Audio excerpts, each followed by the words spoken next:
ಸರಿಸಿ ಕಂಗಳ ತೆರೆಸಿದೆ ಶುಭೋದಯ. ಮೂಡಲ ಮನೆಯ ಮುಸುಕನು ಸರಿಸಿ ಕಂಗಳ ತೆರೆಸಿದೆ ಶುಭೋದಯ. ಮನಸ್ಸಿನ ಮಗನು ಮೆಲ್ಲನೆ ಅರಳಿಸಿ ಚಂದನ ವನದಲ್ಲಿ ಗಂಧವತಿಯುತ ಹೊಮ್ಮಿಸಿ ಚಿಮ್ಮುವ ಶುಭೋದಯ.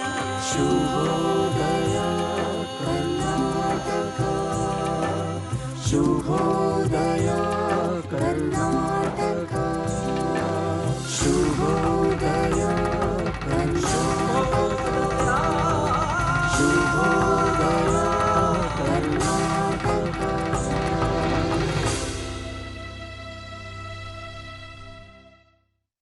ನಮಸ್ಕಾರ ವೀಕ್ಷಕರೇ, ಶುಭೋದಯ ಕರ್ನಾಟಕ 2ನೇ ಆವೃತ್ತಿಗೆ ಪ್ರೀತಿಯ ಸ್ವಾಗತ. ವೀಕ್ಷಕರೇ, ಇಂಜಿನಿಯರಿಂಗ್ ಪದವಿಯನ್ನು ಮುಗಿಸಿ ಕೇವಲ 6 ತಿಂಗಳಲ್ಲಿ ತಾವು 21 ವರ್ಷದವರಾಗಿದ್ದಾಗ ಉದ್ಯಮವನ್ನು ಪ್ರಾರಂಭ ಮಾಡ್ತಾರೆ. 25 ವರ್ಷಗಳ ತಮ್ಮ ಜರ್ನಿಯಲ್ಲಿ ಯಶಸ್ವಿ ಉದ್ಯಮಿಯಾಗಿ ಹೊರಹೊಮ್ಮುತ್ತಾರೆ. ಅಷ್ಟೇ ಅಲ್ಲ, ನಮ್ಮ ದೇಶದ ಆರ್ಥಿಕತೆಯ ನರನಾಡಿಗಳು ಅಂತ ಕರೀತಾರೆ ಸೂಕ್ಷ್ಮ ಮತ್ತು ಸಣ್ಣ ಕೈಗಾರಿಕೆಗಳನ್ನು. ಕರ್ನಾಟಕ ಸಣ್ಣ ಕೈಗಾರಿಕೆಗಳ ಸಂಘದಲ್ಲಿ ಕಾರ್ಯಕಾರಿ ಸಮಿತಿ ಸದಸ್ಯರಾಗಿ ಕೆಲಸವನ್ನು ನಿರ್ವಹಿಸ್ತಾರೆ. ಹಾಗೆ ನಮ್ಮ ಭಾರತ ದೇಶದ ಬಡ್ಜೆಟ್ ಆಗಲಿ, ಕರ್ನಾಟಕದ ಬಡ್ಜೆಟ್ ಆಗಲಿ ಮಾಡಬೇಕಂದಾಗ FKCCI ಸಂಸ್ಥೆಯ ಸಲಹೆಯನ್ನು ಸರ್ಕಾರ ತಗೊಳುತ್ತೆ. FKCCIನ ನಿರ್ದೇಶಕರಾಗಿ ಕೂಡ ಕೆಲಸ ಮಾಡ್ತಾರೆ. ಅಷ್ಟೇ ಅಲ್ಲ, ನಮ್ಮ ಏಷ್ಯಾದಲ್ಲೇ ಅತಿ ದೊಡ್ಡ ಕೈಗಾರಿಕಾ ಪ್ರದೇಶ ಅಂತ ಹೇಳಿದ್ರೆ ಪೀಣ್ಯ ಕೈಗಾರಿಕಾ ಪ್ರದೇಶ. PIAನ ನಿಕಟಪೂರ್ವ ಅಧ್ಯಕ್ಷರು ಶಿವಕುಮಾರ್ ಅವರು ನಮ್ಮ ಜೊತೆಗಿದ್ದಾರೆ. ಬನ್ನಿ ಕಾರ್ಯಕ್ರಮಕ್ಕೆ ಸ್ವಾಗತಿಸೋಣ. ನಮಸ್ಕಾರ, ಕಾರ್ಯಕ್ರಮಕ್ಕೆ ಸ್ವಾಗತ. ನಮಸ್ಕಾರ ಸರ್, ಇವತ್ತಿನ ತಮ್ಮ ಜೊತೆ ಮಾತುಕತೆಯನ್ನು ಆರಂಭಿಸೋದಕ್ಕಿಂತ ಮುಂಚೆ ಒಂದೊಳ್ಳೆ ಮಾತನ್ನು ನೋಡುವಂಥ ಸಮಯ. ಇದೀಗ ಒಂದೊಳ್ಳೆ ಮಾತು.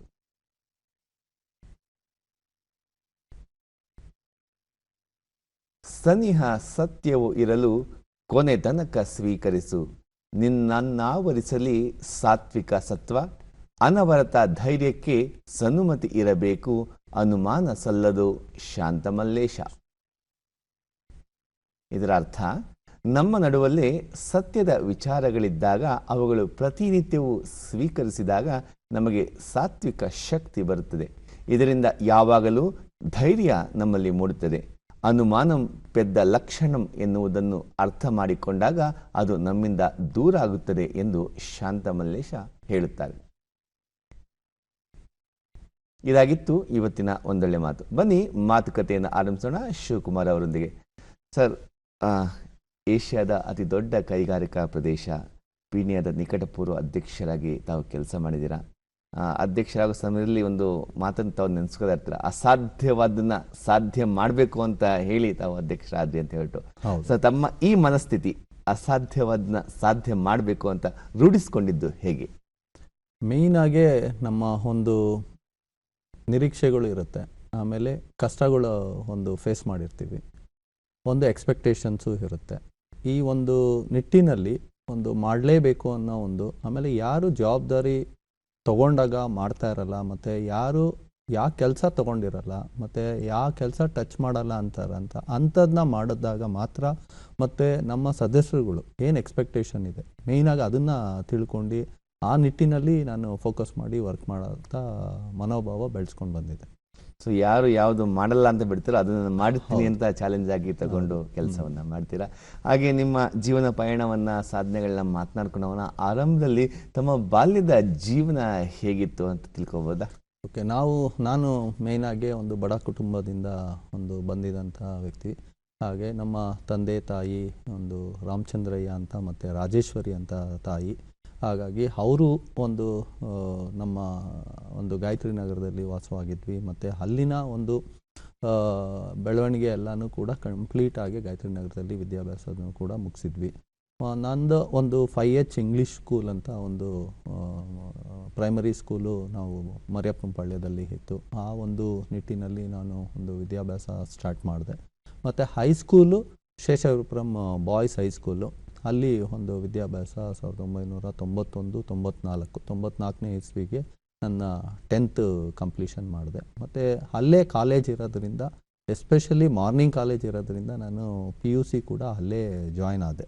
7:30 ಒಂದು 12:30 ಇತ್ತು. ಸೆಕೆಂಡ್ ಹಾಫ್ ಏನಾದರೂ ಆ್ಯಕ್ಟಿವಿಟೀಸ್ ಮಾಡ್ಬೋದು, ಅಥವಾ ಎಲ್ಲರೂ ಪಾರ್ಟ್ ಟೈಮ್ ಜಾಬ್ ಮಾಡ್ಬೋದು, ಅಥವಾ ಬೇರೆ ಏನಾದರೂ ಮಾಡ್ತಾ ಒಂದು ನಮ್ಮ ಲೈಫ್ ಜರ್ನಿನ ನೆಡ್ಸ್ಕೊಬೋದು ಅನ್ನೋ ಒಂದು ನಿಟ್ಟಿನಲ್ಲಿ ನಾನು PCMBಗೆ ಶೇಷಾಚಲಪುರಂ ಪ್ರಿ ಯೂನಿವರ್ಸಿಟಿ ಕಾಲೇಜಲ್ಲಿ ಜಾಯ್ನ್ ಆದೆ. ಜೈನ್ ಕಾಲೇಜ್. ಆರಂಭ ಹೇಳಿದ್ರಿ ಬೆಂಗಳೂರಿನವರೇ ಅಂತ ಹೇಳ್ಬಿಟ್ಟು, ತಂದೆ ತಾಯಿ ಏನು ಕೆಲಸ ಮಾಡಿದ್ರು? ನಮ್ಮ ತಂದೆ ಬಂದು ಒಂದು P1 ಆಗಿದ್ದರು, Karnataka small scale industry development corporation ಲಿಮಿಟೆಡಲ್ಲಿ.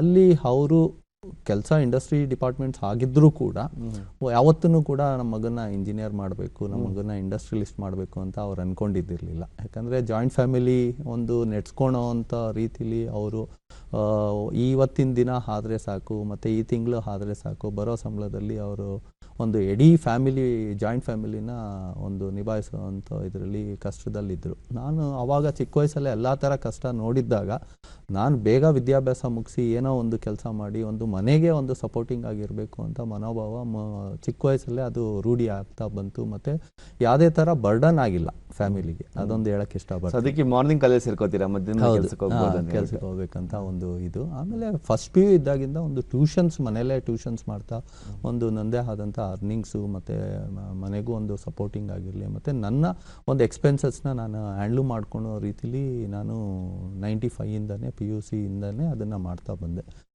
PUC ಆದ ನಂತರ ಒಂದು ಇಂಜಿನಿಯರಿಂಗ್ಗೆ, ಎಸ್ಪೆಷಲಿ ಇಂಜಿನಿಯರಿಂಗ್ ಮಾಡುವಂಥ ನಮ್ಮ ದೊಡ್ಡಮ್ಮವ್ರ ಮಗ ರವಿಕುಮಾರ್ ಅವರು ಒಂದು ಆವತ್ತಿನ ದಿನ ನನಗೆ ಮಾಡಿ ಅಂತ. ಆಮೇಲೆ ಫಸ್ಟ್ ಇಂಜಿನಿಯರು ನಮ್ಮ ತಂದೆ ಕಡೆ ಆಗಲಿ ನಮ್ಮ ತಾಯಿ ಕಡೆ ಆಗಲಿ ಒಂದು ಇಂಜಿನಿಯರಿಂಗ್ ಮಾಡ್ತಾ, ಆಮೇಲೆ ಓದೋ ಒಂದು ವ್ಯವಸ್ಥಿತವಾಗಿ ನಮ್ಮ ಮನೇಲೂ ಇರಲಿಲ್ಲ. ಆಗ ನಮ್ಮ ದೊಡ್ಡಪ್ಪ ದೊಡ್ಡಮ್ಮ ಅಂತ ಏನು ಹೇಳ್ತೀವಿ, ಅವರು ಸರೋಜಮ್ಮ ಮತ್ತು ರಾಮಮೂರ್ತಿ ಅಂತ, ಅವರ ಮನೆಯಲ್ಲೇ ಒಂದು ಎಕ್ಸಾಮ್ ಟೈಮ್ಗೆ ನಾನು ಓದ್ತಿದ್ದೆ. ಅಲ್ಲೇ ನಮ್ಮ ಸ್ನೇಹಿತರು ಅಲ್ಲೇ ಶಶಿಕಿರಣ್ ಮತ್ತು ದೀಪಕ್ ಅಂತ, ನಮ್ಮ ದೊಡ್ಡಪ್ಪ ದೊಡ್ಡಮ್ಮವರು ಇವತ್ತಿಬ್ಬರೂ ಇಲ್ಲ. ಇವತ್ತು ಈ ಮಟ್ಟದಲ್ಲಿ ರೀಚ್ ಆಗಿದ್ದೀನಿ ಅಂದರೆ ಅವರೇ ಕಾರಣ ಅಂತ ಹೇಳಕ್ಕೆ ಇಷ್ಟಪಡ್ತೀನಿ. ಯಾಕಂದರೆ ಅವತ್ತಿನ ಒಂದು ವಿದ್ಯಾಭ್ಯಾಸಕ್ಕೆ ಅವ್ರ ಮನೆಯಲ್ಲಿ ಅವಕಾಶ, ಮತ್ತು ನಮ್ಮ ಅಣ್ಣವರು ಮತ್ತು ನಮ್ಮ ಅತ್ತಿಗೆನೂ ಕೂಡ ಅವತ್ತು ಒಂದು ಹೆಲ್ಪ್ ಮಾಡಿದ್ದಾರೆ. ಅವ್ರಿಗೂ ಕೂಡ ಈ ಸಂದರ್ಭದಲ್ಲಿ ಕೃತಜ್ಞತೆಗಳು.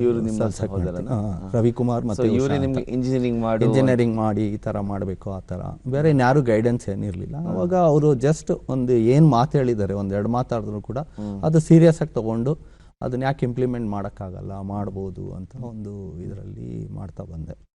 ಸೊ ಇಂಜಿನಿಯರಿಂಗ್ ಶಿಕ್ಷಣ ಸುಸೂತ್ರವಾಗಿ ಮುಗಿಯುತ್ತೆ. ಆಯಿತು. ಅದಾದಮೇಲೆ ಈಗ ಎಲ್ರಿಗೂ ಗೊತ್ತು, ವಿದ್ಯಾಭ್ಯಾಸ ಮಾಡ್ಬೇಕಾದ್ರೆ ಮುಗಿಯೋ ಟೈಮಲ್ಲಿ ಅಷ್ಟು ಸಂಬಳ ಬರುತ್ತೆ ಅಂತ ಎಲ್ಲ ಯೂತ್ಸೂ ಹಾಗೆ ಅಂದ್ಕೊಂಡಿರ್ತೀವಿ. ಆಗಿನ ಟೈಮಲ್ಲಿ ಕಾಲೇಜಿಂದ ಜಸ್ಟ್ ಹೊರಗಡೆ ಬಂದಾಗ, ಇವನ್ ಜಾಯ್ನಿಂಗ್ ಆಗಬೇಕಾದ್ರೂ ಕೂಡ 96ಅಲ್ಲಿ ಕಂಪ್ಯೂಟರ್ ಸೈನ್ಸ್ ಅನ್ನೋದು ಒಂದು ಹೆಚ್ಚಿನ ಪ್ರಮಾಣದಲ್ಲಿ ಎಲ್ಲರ ಮನದಟ್ಟಾಗಿತ್ತು.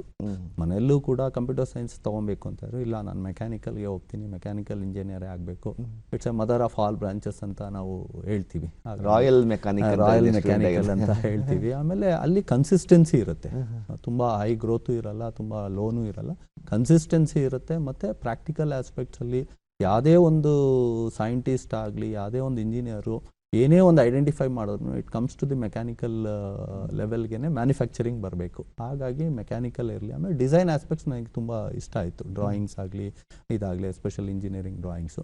ಆ ನಿಟ್ಟಿನಲ್ಲಿ ನಾನು ಮೆಕ್ಯಾನಿಕಲ್ ಸೇರಿಕೊಂಡೆ. ಬಂದ ಒಂದು 2000 ಹೊರಗಡೆ ಬಂದಾಗ it is A contrast complete ಆಗಿ.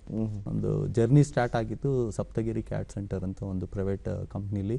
12 hours ಡ್ಯೂಟಿ, 800 rupees ಸಂಬಳ ಪರ್ ಮಂತ್, ವೀಕ್ಲಿ ಅಲ್ಲ, ಪರ್ ಡೇ ಅಲ್ಲ, ಪರ್ ಮಂತ್. ಹಾಗೇನಂದರೆ ಬಂದಿದ್ದ ತಕ್ಷಣ ಈ ಥರ ವಾತಾವರಣ ಇದ್ದಾಗ ಏನೋ ಒಂದು ಕಲ್ತಾದ್ಮೇಲೆ ನಾವು ಸ್ಯಾಲ್ರಿ ಡಿಮ್ಯಾಂಡ್ ಮಾಡೋಣ ಅಂತ ನಾನು ಇವತ್ತಿನ ಯೂತ್ಸ್ಗೆ ಹೇಳೋದೇನು ಇಷ್ಟಪಡ್ತೀನಿ ಅಂದರೆ, ಎಜುಕೇಷನ್ ಆಗಿದ ತಕ್ಷಣವೇ ನಮಗೆ ಒಂದು ಒಳ್ಳೆ ಸ್ಯಾಲ್ರಿ ಬರುತ್ತೆ ಅಂತಲ್ಲ, ನೀವು ಅದು ಜರ್ನಿ ಸ್ಟಾರ್ಟ್ ಆಗೋದು ಇಟ್ಸ್ ಎ ಲರ್ನಿಂಗ್ ಟೈಮ್ ಅಂತ ಹೇಳಕ್ಕೆ ಇಷ್ಟಪಡ್ತೀನಿ. ಎಲ್ಲರೂ ಕೂಡ ಮಿಸ್ಟೇಕ್ ಮಾಡ್ತಾ ಇರೋದು ಯೂತ್ಸು, ಅರ್ನಿಂಗ್ ಟೈಮ್ ಅಂತಾರೆ. It's A learning time. 3 ರಿಂದ 5 ವರ್ಷ ನೀವು ಏನೇ ಒಂದು ಕಲ್ತಿದ್ದಲ್ಲಿ ಒಂದು ಲೈಫು ಸೆಟ್ಲ್ಮೆಂಟ್ ಆಗುತ್ತೆ ಅಂತ ಹೇಳಕ್ಕೆ ಇಷ್ಟಪಡ್ತೀನಿ.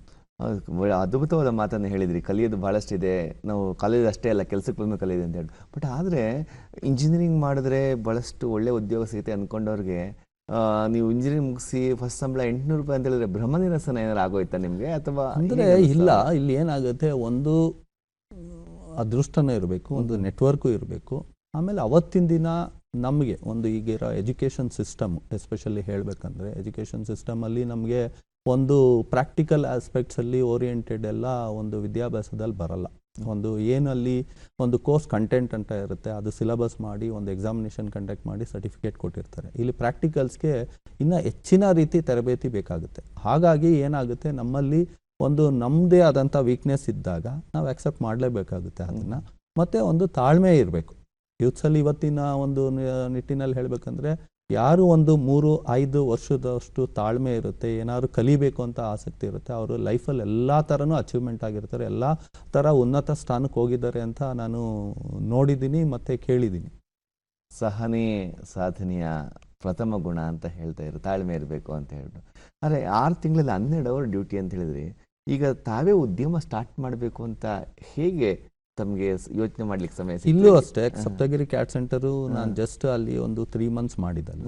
3 ಮಂತ್ಸ್ ಆದಮೇಲೆ ಅಲ್ಲಿ ITI ಆಗಿರೋರು ಬರ್ತಿದ್ರು ಒಂದು ಪಾರ್ಟ್ ಟೈಮ್ ಆಗಿ ಅಲ್ಲಿ. ಆಗ ಒಂದು ಮ್ಯಾನುಫ್ಯಾಕ್ಚರಿಂಗ್ ಸೆಗ್ಮೆಂಟ್ಗೆ ಯಾಕೆ ಹೋಗಬಾರ್ದು ಅಂತ ಮೈಂಡ್ ಚೇಂಜ್ ಆಯಿತು ವಿತಿನ್ 3 ಮಂತ್ಸಲ್ಲಿ. 3 ಮಂತ್ಸ್ ಕಂಪ್ಲೀಟ್ ಆಗ್ತಿದ್ದಾಗ ಹಾಗೇನಾಯಿತು, ಪೀಣ್ಯ ಭಾಗದಲ್ಲಿ ಎಲ್ಲ ಒಂದು ಕಡೆ ಅವಕಾಶ ಸಿಕ್ಕಿದ್ರೆ ಸಾಕು ಅಂತ ಆ ಒಂದು ಅವಕಾಶ ನೋಡ್ತಿದ್ದಾಗ ನಮ್ಮ ತಂದೆಯವ್ರ ಮುಖಾಂತರದಲ್ಲಿ ಒಂದು ರಾಂಬಾಬು ಅಂತ ಅವರು ಆಂಧ್ರ ಬೇಸ್ಡ್ ಪರ್ಸನ್ನು ಮತ್ತು ಹೈಟೆಕ್ ಗ್ರೂಪ್ ಆಫ್ ಕಂಪ್ನೀಸಲ್ಲಿ ಒಂದು ನನಗೆ ಕ್ವಾಲಿಟಿ ಡಿಪಾರ್ಟ್ಮೆಂಟಲ್ಲಿ ಇನ್ಸ್ಪೆಕ್ಷನ್ಸ್ ಇದಕ್ಕೆ ಒಂದು ಅವಕಾಶ ಕೊಡ್ತಾರೆ. ಅಲ್ಲಿ 2000 + 200 ಇನ್ಕ್ರೀಸ್ ಆಗುತ್ತೆ ಅಲವೆನ್ಸ್ 200. ಆಗ ಒಂದು ಪೀಣ್ಯಾಗ ಹೋಗಬೇಕು. ಪೀಣ್ಯಾಗ ಮಾಡಿದಾಗ ಅಲ್ಲಿ ದೊಡ್ಡ ಇಂಡಸ್ಟ್ರಿಯಲ್ ಏರಿಯಾ ಯಾವ ರೀತಿ ಏನು ಅನ್ನೋದು ಒಂದು ಇದಿತ್ತು. ಅವರು ಬಂದು ಬೋರ್ವೆಲ್ ಬಿಟ್ಸ್ ಆ್ಯಂಡ್ ಡ್ಯಾಮರ್ಸ್ ಅಂತ ಒಂದು ವರ್ಟಿಕಲ್ಲು ಇತ್ತು, ಮತ್ತು ಈ ಟ್ರೀಟ್ಮೆಂಟ್ ಇತ್ತು, ಮತ್ತು ಫೋರ್ಜಿಂಗ್ ಇಂಡಸ್ಟ್ರಿನೂ ಇತ್ತು. ಅಲ್ಲಿ 1 ವಾರ ಮಾಡಿದೆ. ಈಗ ಸೂಕ್ಷ್ಮ ಮತ್ತು ಸಣ್ಣ ಕೈಗಾರಿಕೆ ಹೇಗಿರುತ್ತೆ ಅಂದರೆ, ಇಲ್ಲಿ ಮಾಡ್ತಾ ಇರ್ತೀವಿ, ಮತ್ತು ಅಲ್ಲಿ ಯಾರೋ ಇನ್ನೊಂದು ಡಿಪಾರ್ಟ್ಮೆಂಟ್ ಬಿಟ್ಟಿದ್ದಾರೆ ಅಂದರೆ ಅಲ್ಲಿಗೆ ಹಾಕ್ತಾರೆ. ಅದೇ ರೀತಿ ವಿತಿನ್ 1 ವೀಕಲ್ಲಿ ನನಗೆ ಈ ಟ್ರೀಟ್ಮೆಂಟ್ ಡಿಪಾರ್ಟ್ಮೆಂಟ್ಗೆ ಅವರು ಅಲ್ಲಿಗೆ ಹಾಕ್ತಾರೆ.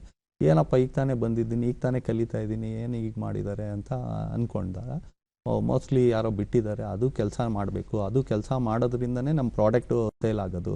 ಪ್ರಾಡಕ್ಟ್ ಸೇಲ್ ಆದಾಗಲೇ ನಮಗೂ ಒಂದು ಸ್ಯಾಲ್ರಿ ಕೊಡೋದಕ್ಕೆ ಅವ್ರಿಗೂ ಅನುಕೂಲ ಆಗುತ್ತೆ, ಓನರ್ಸ್ಗೆ ಅನ್ನೋ ನಿಟ್ಟಿನಲ್ಲಿ ನಾನು ಅಲ್ಲೂ ಕೂಡ ಕೆಲಸ ಮಾಡ್ತಿದ್ದೆ. ಅಲ್ಲಿ ಕೆಲಸ ಮಾಡ್ತಿದ್ದಾಗ ಅಲ್ಲಿ ನಮ್ಮ ಒಂದು ಚೀಫ್ ಮೆಟಲರ್ಜಿಸ್ಟ್ ಆಗಿ ರವಿಕುಮಾರ್ ಅನ್ನೋರು ಕೆಲಸ ಮಾಡ್ತಿದ್ರು.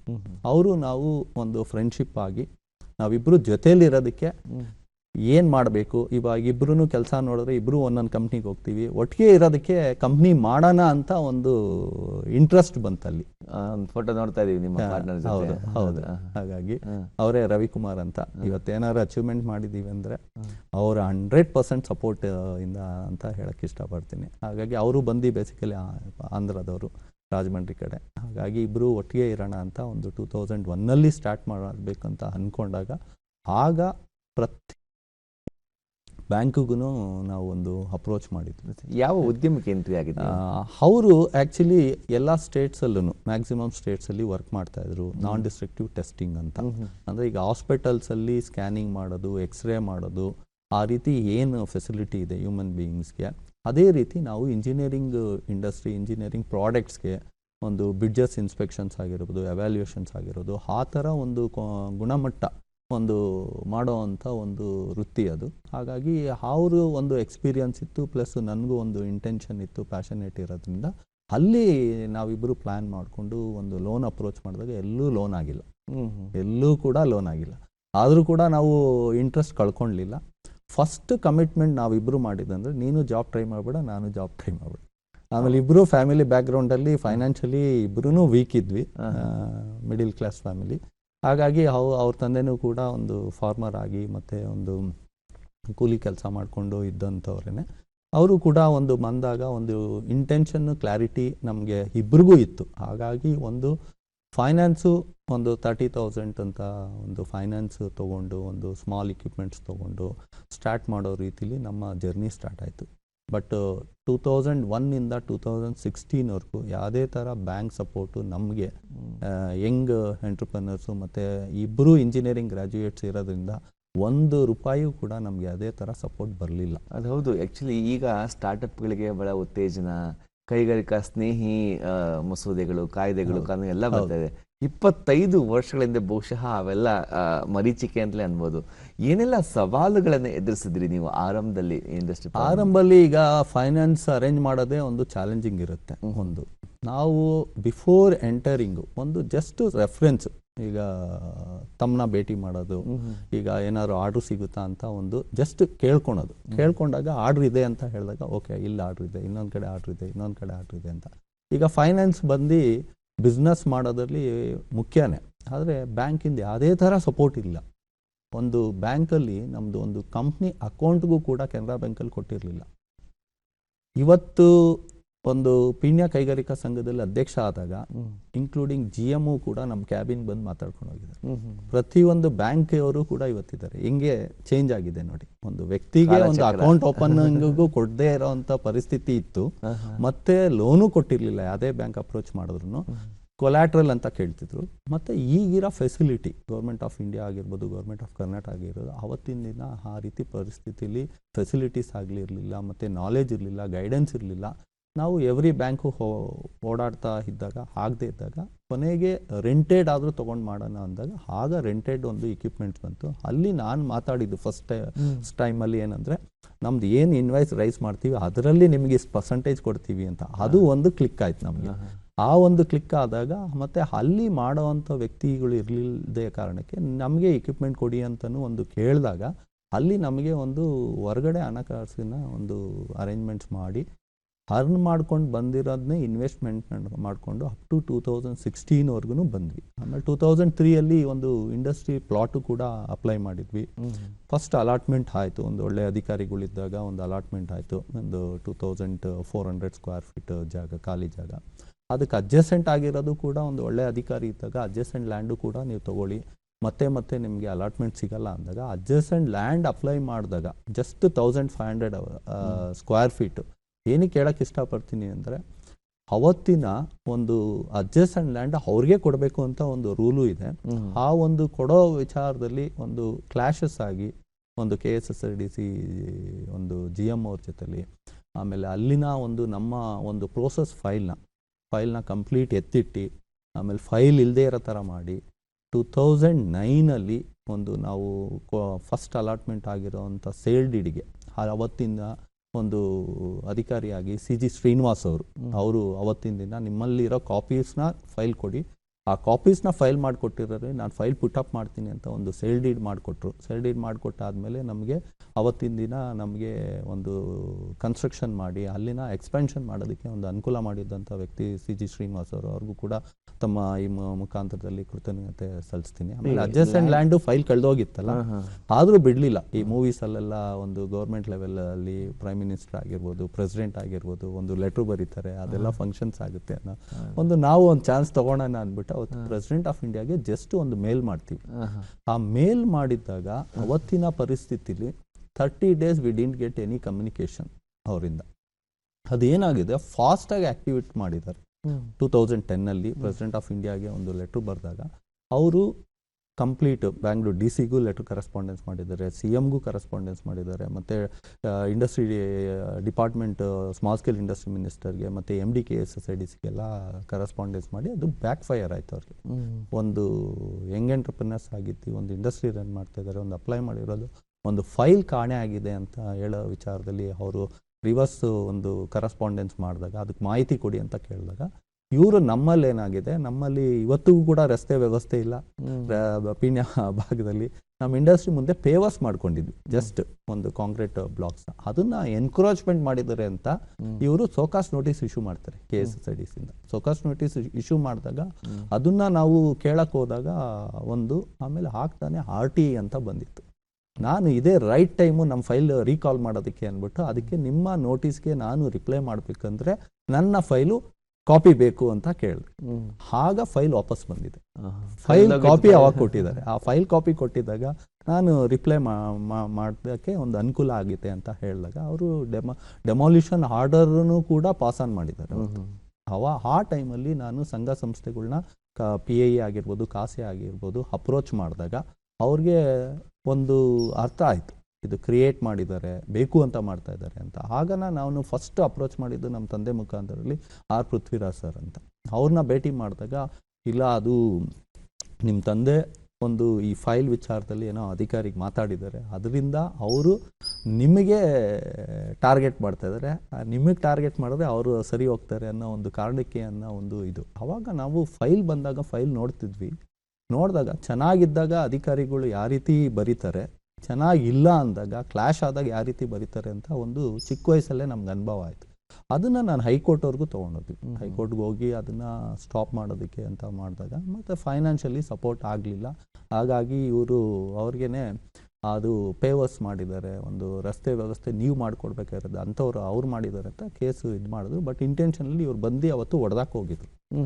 ಆ ಟೈಮಲ್ಲಿ ನಾನು ಆ ಅಸೋಸಿಯೇಷನ್ನ ಅಪ್ರೋಚ್ ಮಾಡಿದ್ದಾಗ ಏನಾಯಿತು, ಅವತ್ತಿನ ಪರಿಸ್ಥಿತಿ ಮನಸ್ಥಿತಿಗೆ ನನಗೆ ಏನು ಒಂದು ಇಂಟೆನ್ಷನ್ ಬಂದಿತ್ತಂತೆ, ಯಾರು ಇಂಡಸ್ಟ್ರಿ ನೆಟ್ಸೋರು ಕಷ್ಟ ಅಂತ ಬರ್ತಾರೆ ಅವನಿಗೆ ಒಂದು ಸಹಾಯ ಮಾಡೋದಕ್ಕೆ ನಾನು ಕೂಡ ಅಸೋಸಿಯೇಷನ್ಸ್ಗೆ ಹೋಗಬೇಕು ಅಂತ ನಿಟ್ಟಿನಲ್ಲಿ ಅವತ್ತು ಅಟ್ ದ ಏಜ್ ಆಫ್ 31 2010-11 ಒಂದು ನಾನು ಆಗಿನ ಒಂದು ಗೌರವ ಕಾರ್ಯದರ್ಶಿಯಾಗಿ ನಿರ್ವಹಿಸಿದಂಥ DT ವೆಂಕಟೇಶ್ ಸರ್ಗೆ ನಾನು ಮನವಿ ಮಾಡಿದೆ, ನನಗೊಂದು ಅವಕಾಶ ಬೇಕು ಅಸೋಸಿಯೇಷನಲ್ಲಿ ಕೆಲಸ ಮಾಡೋದಕ್ಕೆ ಅಂದಾಗ. ಆಗ ಡಾಕ್ಟರ್ ಬಾಲಸುಬ್ರಹ್ಮಣ್ಯಂ ಅವರು ಪ್ರೆಸಿಡೆಂಟ್ ಹತ್ರ ಮಾತಾಡಿ ಒಂದು ಅವಕಾಶ ನನಗೆ ಕಲ್ಪಿಸ್ಕೊಟ್ರು. ಅದು first entry in the year 2011-12 ಒಂದು ಅವಕಾಶ ಸಿಕ್ತು. ಆಗ ಒಂದು ಪ್ರತಿನಿತ್ಯ ಅಲ್ಲಿ ಬರೋವಂಥ ಸಮಸ್ಯೆಗಳು ನಾವು ಫೇಸ್ ಮಾಡಿರೋದು ಅದಕ್ಕಿಂತ ಹೆಚ್ಚಿನ ರೀತಿಯಲ್ಲಿ ಫೇಸ್ ಮಾಡಿರೋವಂಥದ್ದನ್ನು ನಾನು ನೋಡ್ತಾ ಬಂದೆ. ಆಮೇಲೆ ಫಸ್ಟ್ ಎಂಟ್ರಿ ಆದಾಗ ನನಗೆ ಒಂದು ಎಕ್ಸ್ಪೋಜರ್ ಆಗಬೇಕು, ಒಂದು ಐಡೆಂಟಿಟಿ ತೊಗೊಬೇಕು, ಒಂದು ಅವಕಾಶ ಕೊಟ್ಟಿದ್ದಾರೆ ಅಂತ ಡೇ ಆ್ಯಂಡ್ ನೈಟು ಒಂದು PI Expo 2012 ಅಂತ ಒಂದು 60 ದಿನ ಗ್ಯಾಪಲ್ಲಿ ಅದು ಒಂದು ಈವೆಂಟ್ ಮಾಡೋಣ ಅಂತ ಒಂದು ಡಿಸೈಡ್ ಮಾಡಿ ಎಂಟ್ರಿ ಆದ ತಕ್ಷಣ ಎಂಟ್ರಿ ಅಂತ. ಹಾಗಾಗಿ ಅಂದರೆ ಒಂದು ಅವಕಾಶ ಸಿಕ್ಕಿದಾಗ ಎಫೆಕ್ಟಿವ್ ಆಗಿ ಯುಟಿಲೈಸ್ ಮಾಡಬೇಕು ಅನ್ನೋದು ಕೂಡ ನಾನು ಇವತ್ತಿನ ಯುವಕರಿಗೆ ಹೇಳ್ತೀವಿ. ಯಾಕಂದರೆ ಅಪರ್ಚುನಿಟಿನ ನಾವು ಅಲ್ಲಿ ಹುಡ್ಕೊಂಡು ಮತ್ತು ಕೊಟ್ಟಿದ್ದ ಅವಕಾಶನ ನಾನು ಖಂಡಿತ ಅದನ್ನು ಎಫೆಕ್ಟಿವ್ ಆಗಿ ಯೂಸ್ ಮಾಡಿದ್ದೀನಿ ಅನ್ನೋದಕ್ಕೆ ನಂದ ಒಂದು ಜರ್ನಿನೇ ಒಂದು ಎಕ್ಸಾಂಪಲ್ ಆಗಿ ಹೇಳಕ್ಕೆ ಇಷ್ಟಪಡ್ತೀನಿ. ಖಂಡಿತ ಇನ್ನೊಂದು ಇನ್ಸಿಡೆಂಟ್ ಹೇಳಿದ್ರಲ್ಲಿ ಇನ್ನೊಂದು ಉದಾಹರಣೆ ತಗೋಬೋದು. ಛಲ ಬಿಡದ ವಿಕ್ರಮನಂತೆ ಹಿಡಿದು ಸಾಧಿಸಲೇಬೇಕು ಅಂತ ರಾಷ್ಟ್ರಪತಿ ಅಂಗ್ಲಕ್ಕೆ ಹೋಗ್ತೀರಾ, ಕೋರ್ಟ್ಗೆ ಹೋಗ್ತೀರಾ, ಕೊನೆಗೆ ತಾವು ಶ್ರದ್ಧೆ ಸತ್ಯ ಇದ್ರೆ ಸತ್ಯಕ್ಕೆ ಜಯ ಸಿಕ್ಕೇ ಸಿಗುತ್ತೆ ಅಂತ ತೋರಿಸ್ಕೊಟ್ಟಿದ್ದೀರಾ. ಹಾಗೆ ನೀವು ಆಗಲೇ ಮುಂದಾಲೋಚನೆ ಎಷ್ಟು ಮಾಡ್ತಿದ್ರಿ ಚಿಕ್ಕ ವಯಸ್ಸಲ್ಲಿ ಅಂತ ಹೇಳಿದ್ರೆ, ಟ್ರೇಡ್ ಮಾರ್ಕ್ ರಿಜಿಸ್ಟ್ರೇಷನ್ ಕೂಡ ಮಾಡ್ತೀರಾ ಚಿಕ್ಕ ವಯಸ್ಸಿನಲ್ಲೇ, ಅದ್ರ ಬಗ್ಗೆ ಮಾತಾಡ್ಬೋದಾ? ಕಂಪ್ನಿ ಸ್ಟಾರ್ಟ್ ಮಾಡಿದಾಗ ಏನಾಗುತ್ತೆ, ಅದು ಯಾವ ಮಟ್ಟಕ್ಕೆ ಬೆಳೆಯುತ್ತೆ ಅನ್ನೋದು ನಮ್ಮ ಕೈಯಲ್ಲಿ ಇರಲ್ಲ. Let us think always in a positive. ನಾಳೆ ದಿನ ಉನ್ನತ ಸ್ಥಾನಕ್ಕೆ ಹೋದಾಗ, ನಾಳೆ ದಿನ ಒಂದು ಏನು ಸೇಮ್ ನೇಮೇ ಇನ್ನೊಬ್ರು ಮಾಡಬಾರ್ದು ಅಂತ ಏನಿಲ್ಲ. ಯಾಕಂದ್ರೆ ಈಗ ಮೂವೀಸಲ್ಲಾಗಲಿ ಅದೆಲ್ಲ ನೋಡಿದಾಗ ಯಾವುದೇ ಒಂದು ಪಾಸಿಟಿವ್ ಇದೆ ಅಥವಾ ಪರ್ಸನಲ್ ಪಾಸಿಟಿವ್ ಇದೆ, ನಾನು ಅದನ್ನು ಮಾತ್ರ ಕಾನ್ಸಂಟ್ರೇಟ್ ಮಾಡ್ತೀನಿ. ಆ ನಿಟ್ಟಿನಲ್ಲಿ ನಾಳೆ ದಿನ ಆದಾಗ ನಮಗೊಂದು ಅನುಕೂಲ ಆಗಲಿ ಅಂದ್ಬಿಟ್ಟು ಟ್ರೇಡ್ ಮಾರ್ಕ್ ರಿಜಿಸ್ಟ್ರೇಷನ್ ನಾವು ನಮ್ಮ ರವಿಕುಮಾರ್ ಏನು ಪಾರ್ಟ್ನರ್ ಇದ್ದೀವಿ ಅವರಿಬ್ಬರೂ ಕೂಡ ಡಿಸೈಡ್ ಮಾಡಿ ಟ್ರೇಡ್ ಮಾರ್ಕ್ ರಿಜಿಸ್ಟ್ರೇಷನ್ ಮಾಡ್ತೀವಿ.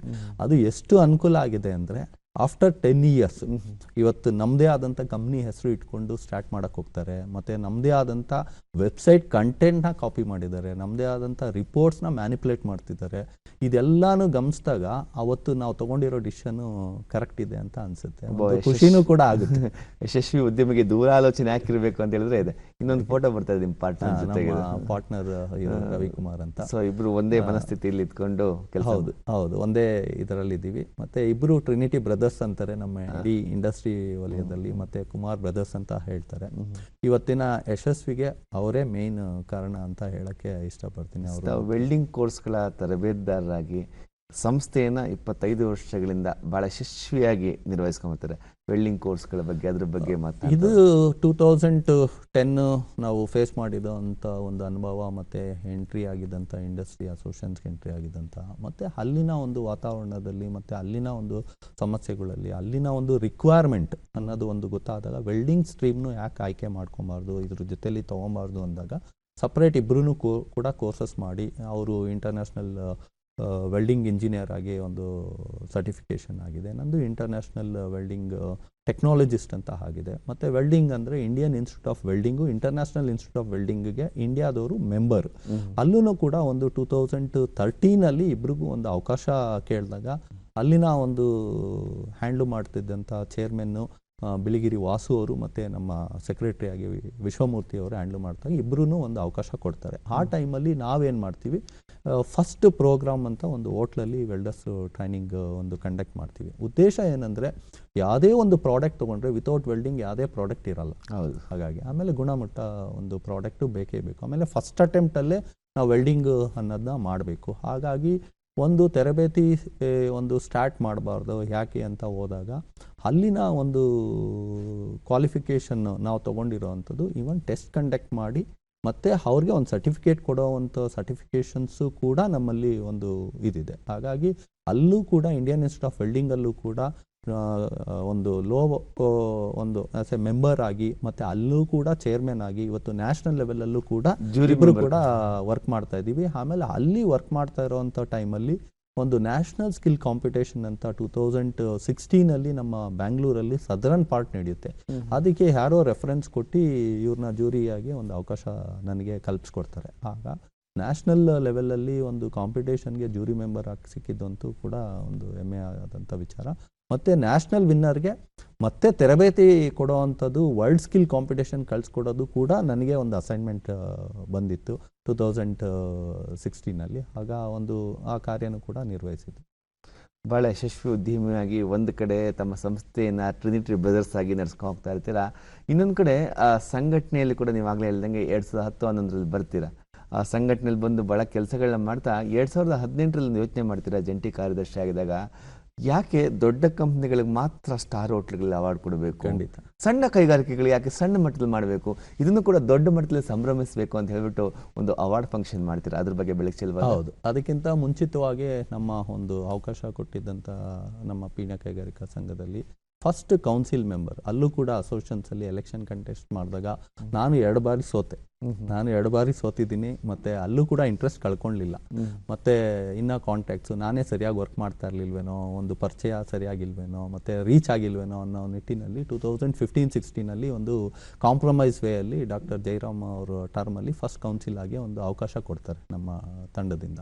ಅದಾದ ನಂತರ 2 ಇಯರ್ಸು ಅವರು ಎಲೆಕ್ಟೆಡ್ ಕೌನ್ಸಿಲ್ ಮೆಂಬರ್ ಆಗಿ 18-19 ಒಂದು ಜಾಯಿಂಟ್ ಸೆಕ್ರೆಟರಿ ಆಗಿ ನಮ್ಮ ಶಶಿಧರ್ ಶೆಟ್ಟು ನನ್ನ ನೇಮ್ ಪ್ರಪೋಸ್ ಮಾಡಿ ಒಂದು MM ಗಿರಿ ಅವರ ಟೈಮು ಮತ್ತು ಆರಿಫ್ ಅಂತ ಸೆಕ್ರೆಟರಿ ಅವರಿಬ್ಬರಿಗೂ ಕೂಡ ಒಂದು ಈ ಯೋಚನೆ ಬಂದಾಗ ಇದೊಂದು ಅವಕಾಶ ನನಗೆ ಮಾಡಿಕೊಡಿ, ಒಂದು ಅವಾರ್ಡ್ ಫಂಕ್ಷನ್ ಮಾಡೋಣ ಅಂದಾಗ ಇಬ್ಬರೂ ಕೂಡ ಸಹಕರಿಸಿದ್ರು. ಅವತ್ತು ಯೋಚನೆ ಏನಂದರೆ, ಎಲ್ಲೇ ಹೋದರೂ ಕೂಡ ಲಾರ್ಜ್ ಆ್ಯಂಡ್ ಮೀಡಿಯಮ್ ಇಂಡಸ್ಟ್ರೀಸ್ ಅವ್ರಿಗೆ ಈ ಅವಾರ್ಡ್ ಸಿಕ್ತು ಅಂತ ಹೇಳೋದನ್ನ ಕೇಳಿದ್ದೀವಿ ನಾವು. ಯಾಕೆ ಸೂಕ್ಷ್ಮ ಮತ್ತು ಸಣ್ಣ ಕೈಗಾರಿಕೆಗಳು ಮತ್ತು ಪೀಣ್ಯ ಅಂದರೆ ಇದೊಂದು ದೊಡ್ಡ ಸಮುದ್ರ ಥರ different of verticals of industries ಇದೆ. ಸ್ಮಾಲ್ ಪಿಂಟು ಫ್ಲೈಟ್ ಕಾಂಪೊನೆಂಟ್ಸು, ಸ್ಪೇಸ್ ಕಾಂಪೊನೆಂಟ್ಸು, ಪ್ರತಿಯೊಂದು ವಸ್ತು ತಯಾರಿ ಇಲ್ಲಿ ಆಗ್ತಾ ಇರೋದ್ರಿಂದ ಒಂದು 12 ಕ್ಯಾಟಗರಿ ಸೂಕ್ಷ್ಮ ಮತ್ತು ಸಣ್ಣಗೆ ಕ್ಯಾಟಗರೀಸ್ಗೆ ಅವಾರ್ಡ್ಸ್ ಕೊಡೋಣ ಅಂತ ಒಂದು ನಿಟ್ಟಿನಲ್ಲಿ ಪ್ರಪೋಸಲ್ ಕೊಟ್ಟಾಗ MM ಗಿರಿ ಸರ್ ಪ್ರೆಸಿಡೆಂಟ್ ಆಗಿರ್ತಾರೆ ಮತ್ತು ಆರಿಫ್ ಅವರು ಇಬ್ಬರೂ ಕೂಡ ಒಂದು ಅಪ್ರೂವಲ್ ಮಾಡ್ತಾರೆ. ಇದೇ ತಾಜ್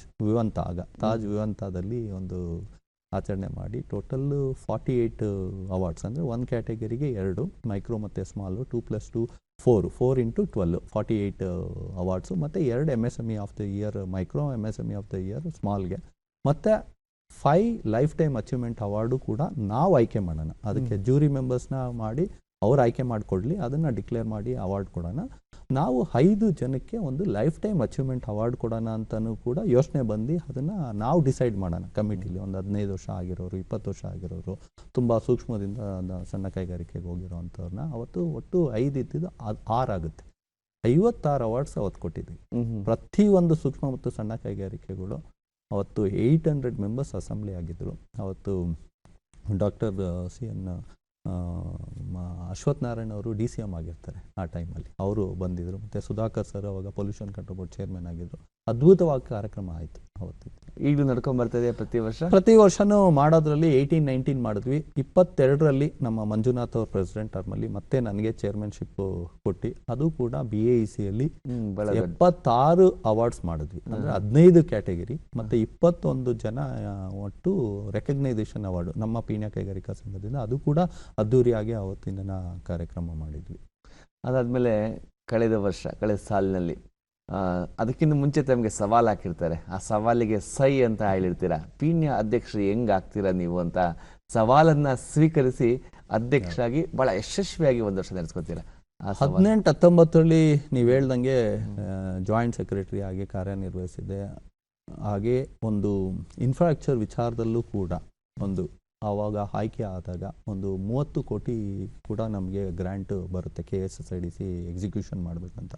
ಆಗ MM ಗಿರಿ ಅವ್ರಿಗೆ ನಾನು ರಿಕ್ವೆಸ್ಟ್ ಮಾಡಿದೆ, ಪೀಣ್ಯ ಸೆಕೆಂಡ್ ಸ್ಟೇಜಲ್ಲಿ ತುಂಬ ಸೈಡ್ ರೋಡ್ಸು ಕೆಲಸ ಆಗಿಲ್ಲ, ಮೇನ್ ರೋಡ್ ಅಂತ. ಅದೆಲ್ಲ ಆದ ನಂತರ ಅವಧಿ ಮುಗ್ದಾದ್ಮೇಲೆ ಆ್ಯಕ್ಚುಲಿ 19ರಲ್ಲಿ ಮತ್ತೆ ನಾಮಿನೇಷನ್ಸು ನಾನು ಫೈಲ್ ಮಾಡ್ತೀನಿ. ಆ ಟೈಮಲ್ಲಿ ಒಬ್ಬ ವ್ಯಕ್ತಿಗೋಸ್ಕರ ಇಡೀ ಟೀಮು ಒಂದು ಫಾರ್ಮೇಷನ್ ಆಗದೇನೆ ಒಂದು ಕಾಂಪ್ರಮೈಸ್ ಲೆವೆಲಲ್ಲಿಗೆ ಹೋಗ್ತಾರೆ. ಅಂದರೆ ಟೀಮ್ಗೆ ಒಬ್ಬ ವ್ಯಕ್ತಿ ಸ್ಯಾಕ್ರಿಫೈಸ್ ಆಗಬೇಕು. ಇಲ್ಲಿ ಯಾವತ್ತಿನ ಪರಿಸ್ಥಿತಿ ಒಬ್ಬ ವ್ಯಕ್ತಿಗೆ ಟೀಮ್ ಸ್ಯಾಕ್ರಿಫೈಸ್ ಆಗೋ ರೀತಿಲಿ ಅದು ನನಗಿಷ್ಟ ಆಗಲಿಲ್ಲ. ಇರೋ ವಿಚಾರ ನಾನು ಹೇಳಿದೆ. ಇವತ್ತು ನಮ್ಮ ಟೀಮಿಂದ 30ಕ್ಕೆ 24 ಗೆಲ್ತೀವಿ, ವರ್ಸ್ಟ್ ಅಂದರೆ 22 ಗೆಲ್ತೀವಿ, ಏನಕ್ಕೆ ಕಾಂಪ್ರಮೈಸ್ಗೆ ಹೋಗಬೇಕು ಅನ್ನೋ ನಿಟ್ಟಿನಲ್ಲಿ ಒಂದು ನನ್ನ ಮನಸ್ಸು ಒಪ್ಪಲಿಲ್ಲ. ಆ ಟೈಮಲ್ಲಿ ನಿಮ್ಮಂಥವ್ರಿಗೆಲ್ಲ ಈ ಅಸೋಸಿಯೇಷನು ಅಂತ ನಿಮ್ಮಂಥವ್ರಿಗೆಲ್ಲ ಇದು ನೀನು ಹೆಂಗೆ ಅಧ್ಯಕ್ಷ ಆಗ್ತೀಯ ಅಂತ ಚಾಲೆಂಜ್ ಮಾಡ್ತಾರೆ. ಅಂದರೆ 2019 25 ಸೆಪ್ಟೆಂಬರ್ 2:30 ಗಂಟೆಗೆ ಅವತ್ತಿನ ದಿನ ಒಂದು ಯೋಚನೆ ಮಾಡಿದ್ವಿ. ಈ ಥರ ಆನೆಸ್ಟಾಗೆ ನಾವು ಕೆಲಸ ಮಾಡೋರಿಗೆ ಹಿಂಗೆ ಮಾಡ್ತಾರೆ, ನೋಡೋಣ ಯಾವ ರೀತಿ ಆಗೋದು, ಹೆಂಗೆ ಮಾಡೋಕ್ಕಾಗಲ್ಲ ಏನು ಅಂತ. ಒಂದು 9 ತಿಂಗಳು 9 ದಿನ ನಾನು ಸೈಲೆಂಟಾಗಿ ಇರ್ತೀನಿ, ಎಲ್ಲೂ ಏನೂ ಚರ್ಚೆ ಮಾಡಲ್ಲ, ಏನಿಲ್ಲ. ಆ ವರ್ಷ ನಾನೇ ವಿತ್ಡ್ರಾ ಮಾಡ್ತೀನಿ. ನಾನೇ ವಿತ್ಡ್ರಾ ಮಾಡಿ ಇದು ಮಾಡಿದಾಗ ಆ ವಿತ್ಡ್ರಾ ಮಾಡೋಕ್ಕೂ ಮುಂಚೆ ಫೋರ್ಜರಿ ಮಾಡಿ ವಿತ್ಡ್ರಾ ಹಾಕಿರ್ತಾರೆ ನನ್ನ ನಾಮಿನೇಷನ್ನ. ನಿಮ್ಮ ಹೆಸರಲ್ಲಿ ಬೇರೆ ಮಾಡಿರ್ತಾರೆ. ಆದರೂ ಕೂಡ ನಾನು ಹೋಗೋಕ್ಕೆ ಇಂಟ್ರೆಸ್ಟ್ ಇಲ್ಲ, ಈ ಥರ ಮಾತು ಕೇಳಾದ್ಮೇಲೆ ಹೋಗೋಕ್ಕೆ ಇಂಟ್ರೆಸ್ಟ್ ಇಲ್ಲ ಅಂತ ಇದ್ದಾಗ ಅವತ್ತಿನ ದಿನ ನಮ್ಮ ಮನೆಗೇನೆ ನಮ್ಮ ಅಪೋಸಿಟ್ ಟೀಮ್ ಅವರು ಗೋವಿಂದಯ್ಯ ಮತ್ತು ಕಿರಣ್ ಭರಣಿ ಮತ್ತು ಮಲ್ಲೇಶ್ ಗೌಡ್ರು, ಮೋಹನ್ ಗದ್ದಿಗೌಡ್ರು ಅಂತ ನಮ್ಮ ಮನೆಗೆ ಬಂದು ನಮ್ಮ ಟೀಮ್ ಜಾಯ್ನ್ ಆಗಿ ನಿಮ್ಮಂಥವ್ರು ಬೇಕು, ಒಂದು ಇಂಡಸ್ಟ್ರಿ ವರ್ಗಕ್ಕೆ ಬೇಕು, ಇದು ಆ ರೀತಿ ನೀವು ಕನ್ಸಿಡರ್ ಮಾಡಿ ಬನ್ನಿ ಅಂತ. ನಾನು ಯೋಚನೆ ಮಾಡಿಲ್ಲ, ಯೋಚನೆ ಮಾಡಿದಾಗ ಹೇಳ್ತೀನಿ ಅಂತ ಹೇಳ್ತೀನಿ. ಆಗ ಒಂದು ದಿನ ನಮ್ಮ ಮಂಜುನಾಥ್ ಅಲ್ಲೂ ಕೂಡ ಪ್ರೆಸಿಡೆಂಟ್ ಆಗಿದ್ದರು ಮತ್ತು ಕಾಸಿಯಾದಲ್ಲಿ ಲಾಸ್ಟ್ ಇಯರ್ ಟ್ರೆಸರರ್ ಆಗಿದ್ದರು. ಅವರು ಮತ್ತು ಮಲ್ಲೇಶ್ ಗೌಡರು ಬಂದು ಕೇಳಿದಾಗ ಒಂದು ವಾರ ಟೈಮ್ ಕೊಡಿ, ನಾನು ಯೋಚನೆ ಮಾಡಿ ಡಿಸಿಷನ್ ತೊಗೊತೀನಿ ಅಂತ ಹೇಳಿದೆ. ಆಗ ಒಂದು ವಾರ ಆದಮೇಲೆ ಹೇಳಿದಾಗ ಒಂದು ನನಗೆ ರೆಸ್ಪೆಕ್ಟ್ಫುಲ್ಲಾಗಿ ನೋಡಿಕೊಂಡ್ರೆ ನಾನು ಟೀಮ್ ಜಾಯ್ನ್ ಆಗ್ತೀನಿ, ಡಿಸಿಷನ್ ತೊಗೊಂಡಿದ್ದೀನಿ, ಇಷ್ಟೇ ನನ್ನ ಕಂಡೀಷನ್ ಅಂತ ಹೇಳಿದೆ. ಅಷ್ಟೇ ನಾನು ಹೇಳಿದ್ದು. ಅವರು ಒಂದು ಗೌರವ ಕಾರ್ಯದರ್ಶಿಯಾಗಿ 2021-22 ಮಾಡಬೇಕು ಅಂತ ಒಂದು ಇಂಟೆನ್ಷನ್ನು. ಆ ಟೈಮಲ್ಲಿ ನಾವು ಒಂದು ಎಲೆಕ್ಷನ್ ಪ್ರೋಸೆಸ್ಗೆ ಹೋದಾಗ ಆ ಟೀಮಿಂದ ಈ ಟೀಮ್ ಬಂದಾಗ ಇಲ್ಲಿ ಟೀಮಲ್ಲಿ ನಮ್ಮದು ಒಂದು ಸ್ಟ್ರೆಂಥನ್ ಆಯಿತು ನಾನು ಬಂದಾಗ.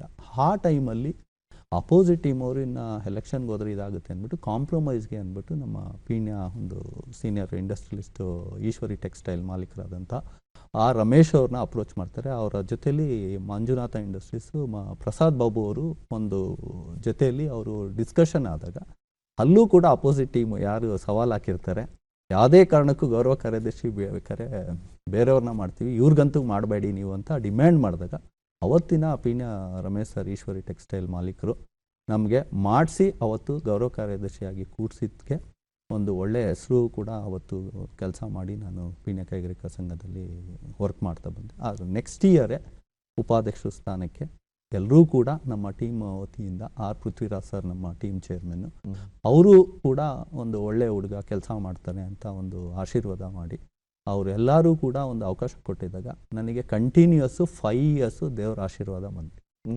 ಯಾರು ಆಗಬಾರ್ದು ಅಂತ ಹೇಳಿದರೋ ಅವರು ಮುಂದೆನೇ ಕೂಡ ನಾನು ಒಳ್ಳೆ ಕೆಲಸ ಮಾಡಬೇಕು ಅಂದ್ಬಿಟ್ಟು ವೈಸ್ ಪ್ರೆಸಿಡೆಂಟ್ ಆದಾಗಲೂ ಕೆಲಸ ಮಾಡಿದ್ದೀನಿ, senior vice president next year, ಮತ್ತು ಪ್ರೆಸಿಡೆಂಟ್ ಆಗಿ ಒಂದು ಆಯ್ಕೆ ಆದಾಗ ಹೆಚ್ಚಿನ ರೀತಿಲಿ ಅವತ್ತು ಕೂಡ ಪ್ರೆಸಿಡೆಂಟ್ ಆಯ್ಕೆ ಆದಾಗಲೂ ಕೂಡ ಇವರೆಲ್ಲ ಅಪೋಸ್ ಮಾಡಿ ಇಳಿಸ್ಬೇಕು ಅಂತ 9 ಪಾಸ್ ಪ್ರೆಸಿಡೆಂಟ್ಸು ಲೆಟ್ರು ಕರೆಸ್ಪಾಂಡೆನ್ಸ್ ಮಾಡ್ತಾರೆ. ಆಮೇಲೆ ಸ್ಟ್ರೈವ್ ಅಂತ ಒಂದು ಪ್ರಾಜೆಕ್ಟ್ ಎಕ್ಸಿಕ್ಯೂಷನ್ ಮಾಡಿರೋದು ಕೂಡ 40 ಲಕ್ಷ ಯುಟಿಲೈಸೇಷನ್ಸ್ ಆಗಿರುತ್ತೆ. ಅದರಲ್ಲೂ ಕೂಡ ಆಪಾದನೆ ಮಾಡ್ತಾರೆ, 40 ಲಕ್ಷ ನನಗೆ ಕೊಟ್ಟಿದ್ದಾರೆ ನಮ್ಮ ಕಂಪ್ನಿಗೆ ಅಂತ. ಅದು 40 ಲಕ್ಷ ನಮಗೆ ಬಂದಿದ್ದಲ್ಲ, ನಾನು ವರ್ಕ್ ಎಕ್ಸಿಕ್ಯೂಷನ್ ಮಾಡಿ ಸಂಸ್ಥೆಗೆ ಎಕ್ಸಿಕ್ಯೂಷನ್ ಮಾಡಿರೋ ಅಮೌಂಟು ನಮ್ಮ ಕಂಪ್ನಿಗೆ ಬಂದಿರೋದನ್ನು ಕೂಡ ನಾನು ಟ್ರಾನ್ಸ್ಫರ್ ಮಾಡಿದ್ದೀನಿ, ಅದು ದಾಖಲಾತಿ ಎಲ್ಲನೂ ಇದೆ. ಆಮೇಲೆ ಹೈಕೋರ್ಟ್ಗೆ ಹೋಗಿ ಇವ್ರ ಅಬ್ಜೆಕ್ಷನ್ಸ್ ಎಲ್ಲ ಏನು ಮಾಡ್ತಾಯಿದ್ದಾರೆ ಅಂದ್ಬಿಟ್ಟು ಹೈಕೋರ್ಟ್ಗೆ ಹೋಗಿ ಆ ಚೇರಲ್ಲಿ ನಾನು ಕೂತಿದ್ದು. ಆ ಕೂತಿದ್ದ ದಿನ ನನಗೇನು ದೇವರ ಆಶೀರ್ವಾದ ಮಾಡಿದ್ದು 365 ದಿನ, 364 ದಿನ ಎಫೆಕ್ಟಿವ್ ಆಗಿ ಯೂಸ್ ಮಾಡಿ ದಿನಕ್ಕೆ 18 ಅವರ್ ಕೆಲಸ ಮಾಡ್ತಾ ಬಂದಿದ್ದೀನಿ. ಪ್ರಪ್ರಥಮವಾಗಿ ಒಂದು ಅಧ್ಯಕ್ಷ ಆದವನು ಯಾವ ರೀತಿ ಕೆಲಸ ಮಾಡಬೇಕು ಅನ್ನೋದು ನಾನು ಎಕ್ಸಿಕ್ಯೂಟ್ ಮಾಡಿ ತೋರಿಸಿದ್ದೀನಿ. ಮತ್ತೆ ಬೆಂಚ್ಮಾರ್ಕ್. ಯಂಗೆಸ್ಟ್ ಪ್ರೆಸಿಡೆಂಟ್ ಇಂದ ಪೀಣ್ಯ ಇಂಡಸ್ಟ್ರಿ ಅಸೋಸಿಯೇಷನ್ ಕೂಡ 46ನೇ ಅಧ್ಯಕ್ಷ ಆಗಿ ಬೆಂಚ್ ಮಾರ್ಕ್ ಅಂತ ನೀವೇನು ಹೇಳ್ತೀರಾ 100% ಇಟ್ಸ್ ಎ ಗೋಲ್ಡನ್ ಇಯರ್ ಅಂತ ಪ್ರತಿಯೊಬ್ಬರು ಮಾತಾಡ್ತಾರೆ.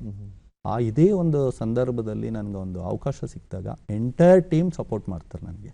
ಇವತ್ತಿನ ಅಧ್ಯಕ್ಷರಾಗಿದ್ದಂಥ ದಾನಪ್ಪ ಅವ್ರು ಆಗಿರ್ಬೋದು, DH ಪಾಟೀಲ್ ಆಗಿರ್ಬೋದು, ಮಲ್ಲೇಶ್ ಗೌಡ್ರು ಗೌರವ ಕಾರ್ಯದರ್ಶಿಯಾಗಿ ನಾನೇ ಅವ್ರನ್ನ ಕಾರ್ಯದರ್ಶಿಯಾಗಿ ಮಾಡಿಕೊಂಡೆ. ಮತ್ತು ಜಂಟಿ ಕಾರ್ಯದರ್ಶಿಯಾಗಿ ವೆಂಕಟೇಶ್ ಅವರು, ಮತ್ತು ಟ್ರೆಸ್ರರ್ ಆಗಿ ಹೆಚ್ಚಿನ ರೀತಿಲಿ ನಮ್ಮ ಟ್ರೆಸ್ರರ್ ಕೃಷ್ಣಮೂರ್ತಿ ಅವರು ನನಗೆ ಹೆಚ್ಚಿನ ರೀತಿಲಿ ಕೆಲಸ ಒಂದು ಸಪೋರ್ಟಿಂಗ್ ಆಗಿದ್ದರು. ಮತ್ತು ಜಾಯಿಂಟ್ ಸೆಕ್ರೆಟರಿ ಟ್ರೆಸ್ರರ್ ಆಗಿ ಗೋಪಾಲ್ ರೆಡ್ಡಿ ಅವರು, ಮತ್ತು ಇಡೀ ಕೌನ್ಸಿಲ್ ಮೆಂಬರ್ಸು.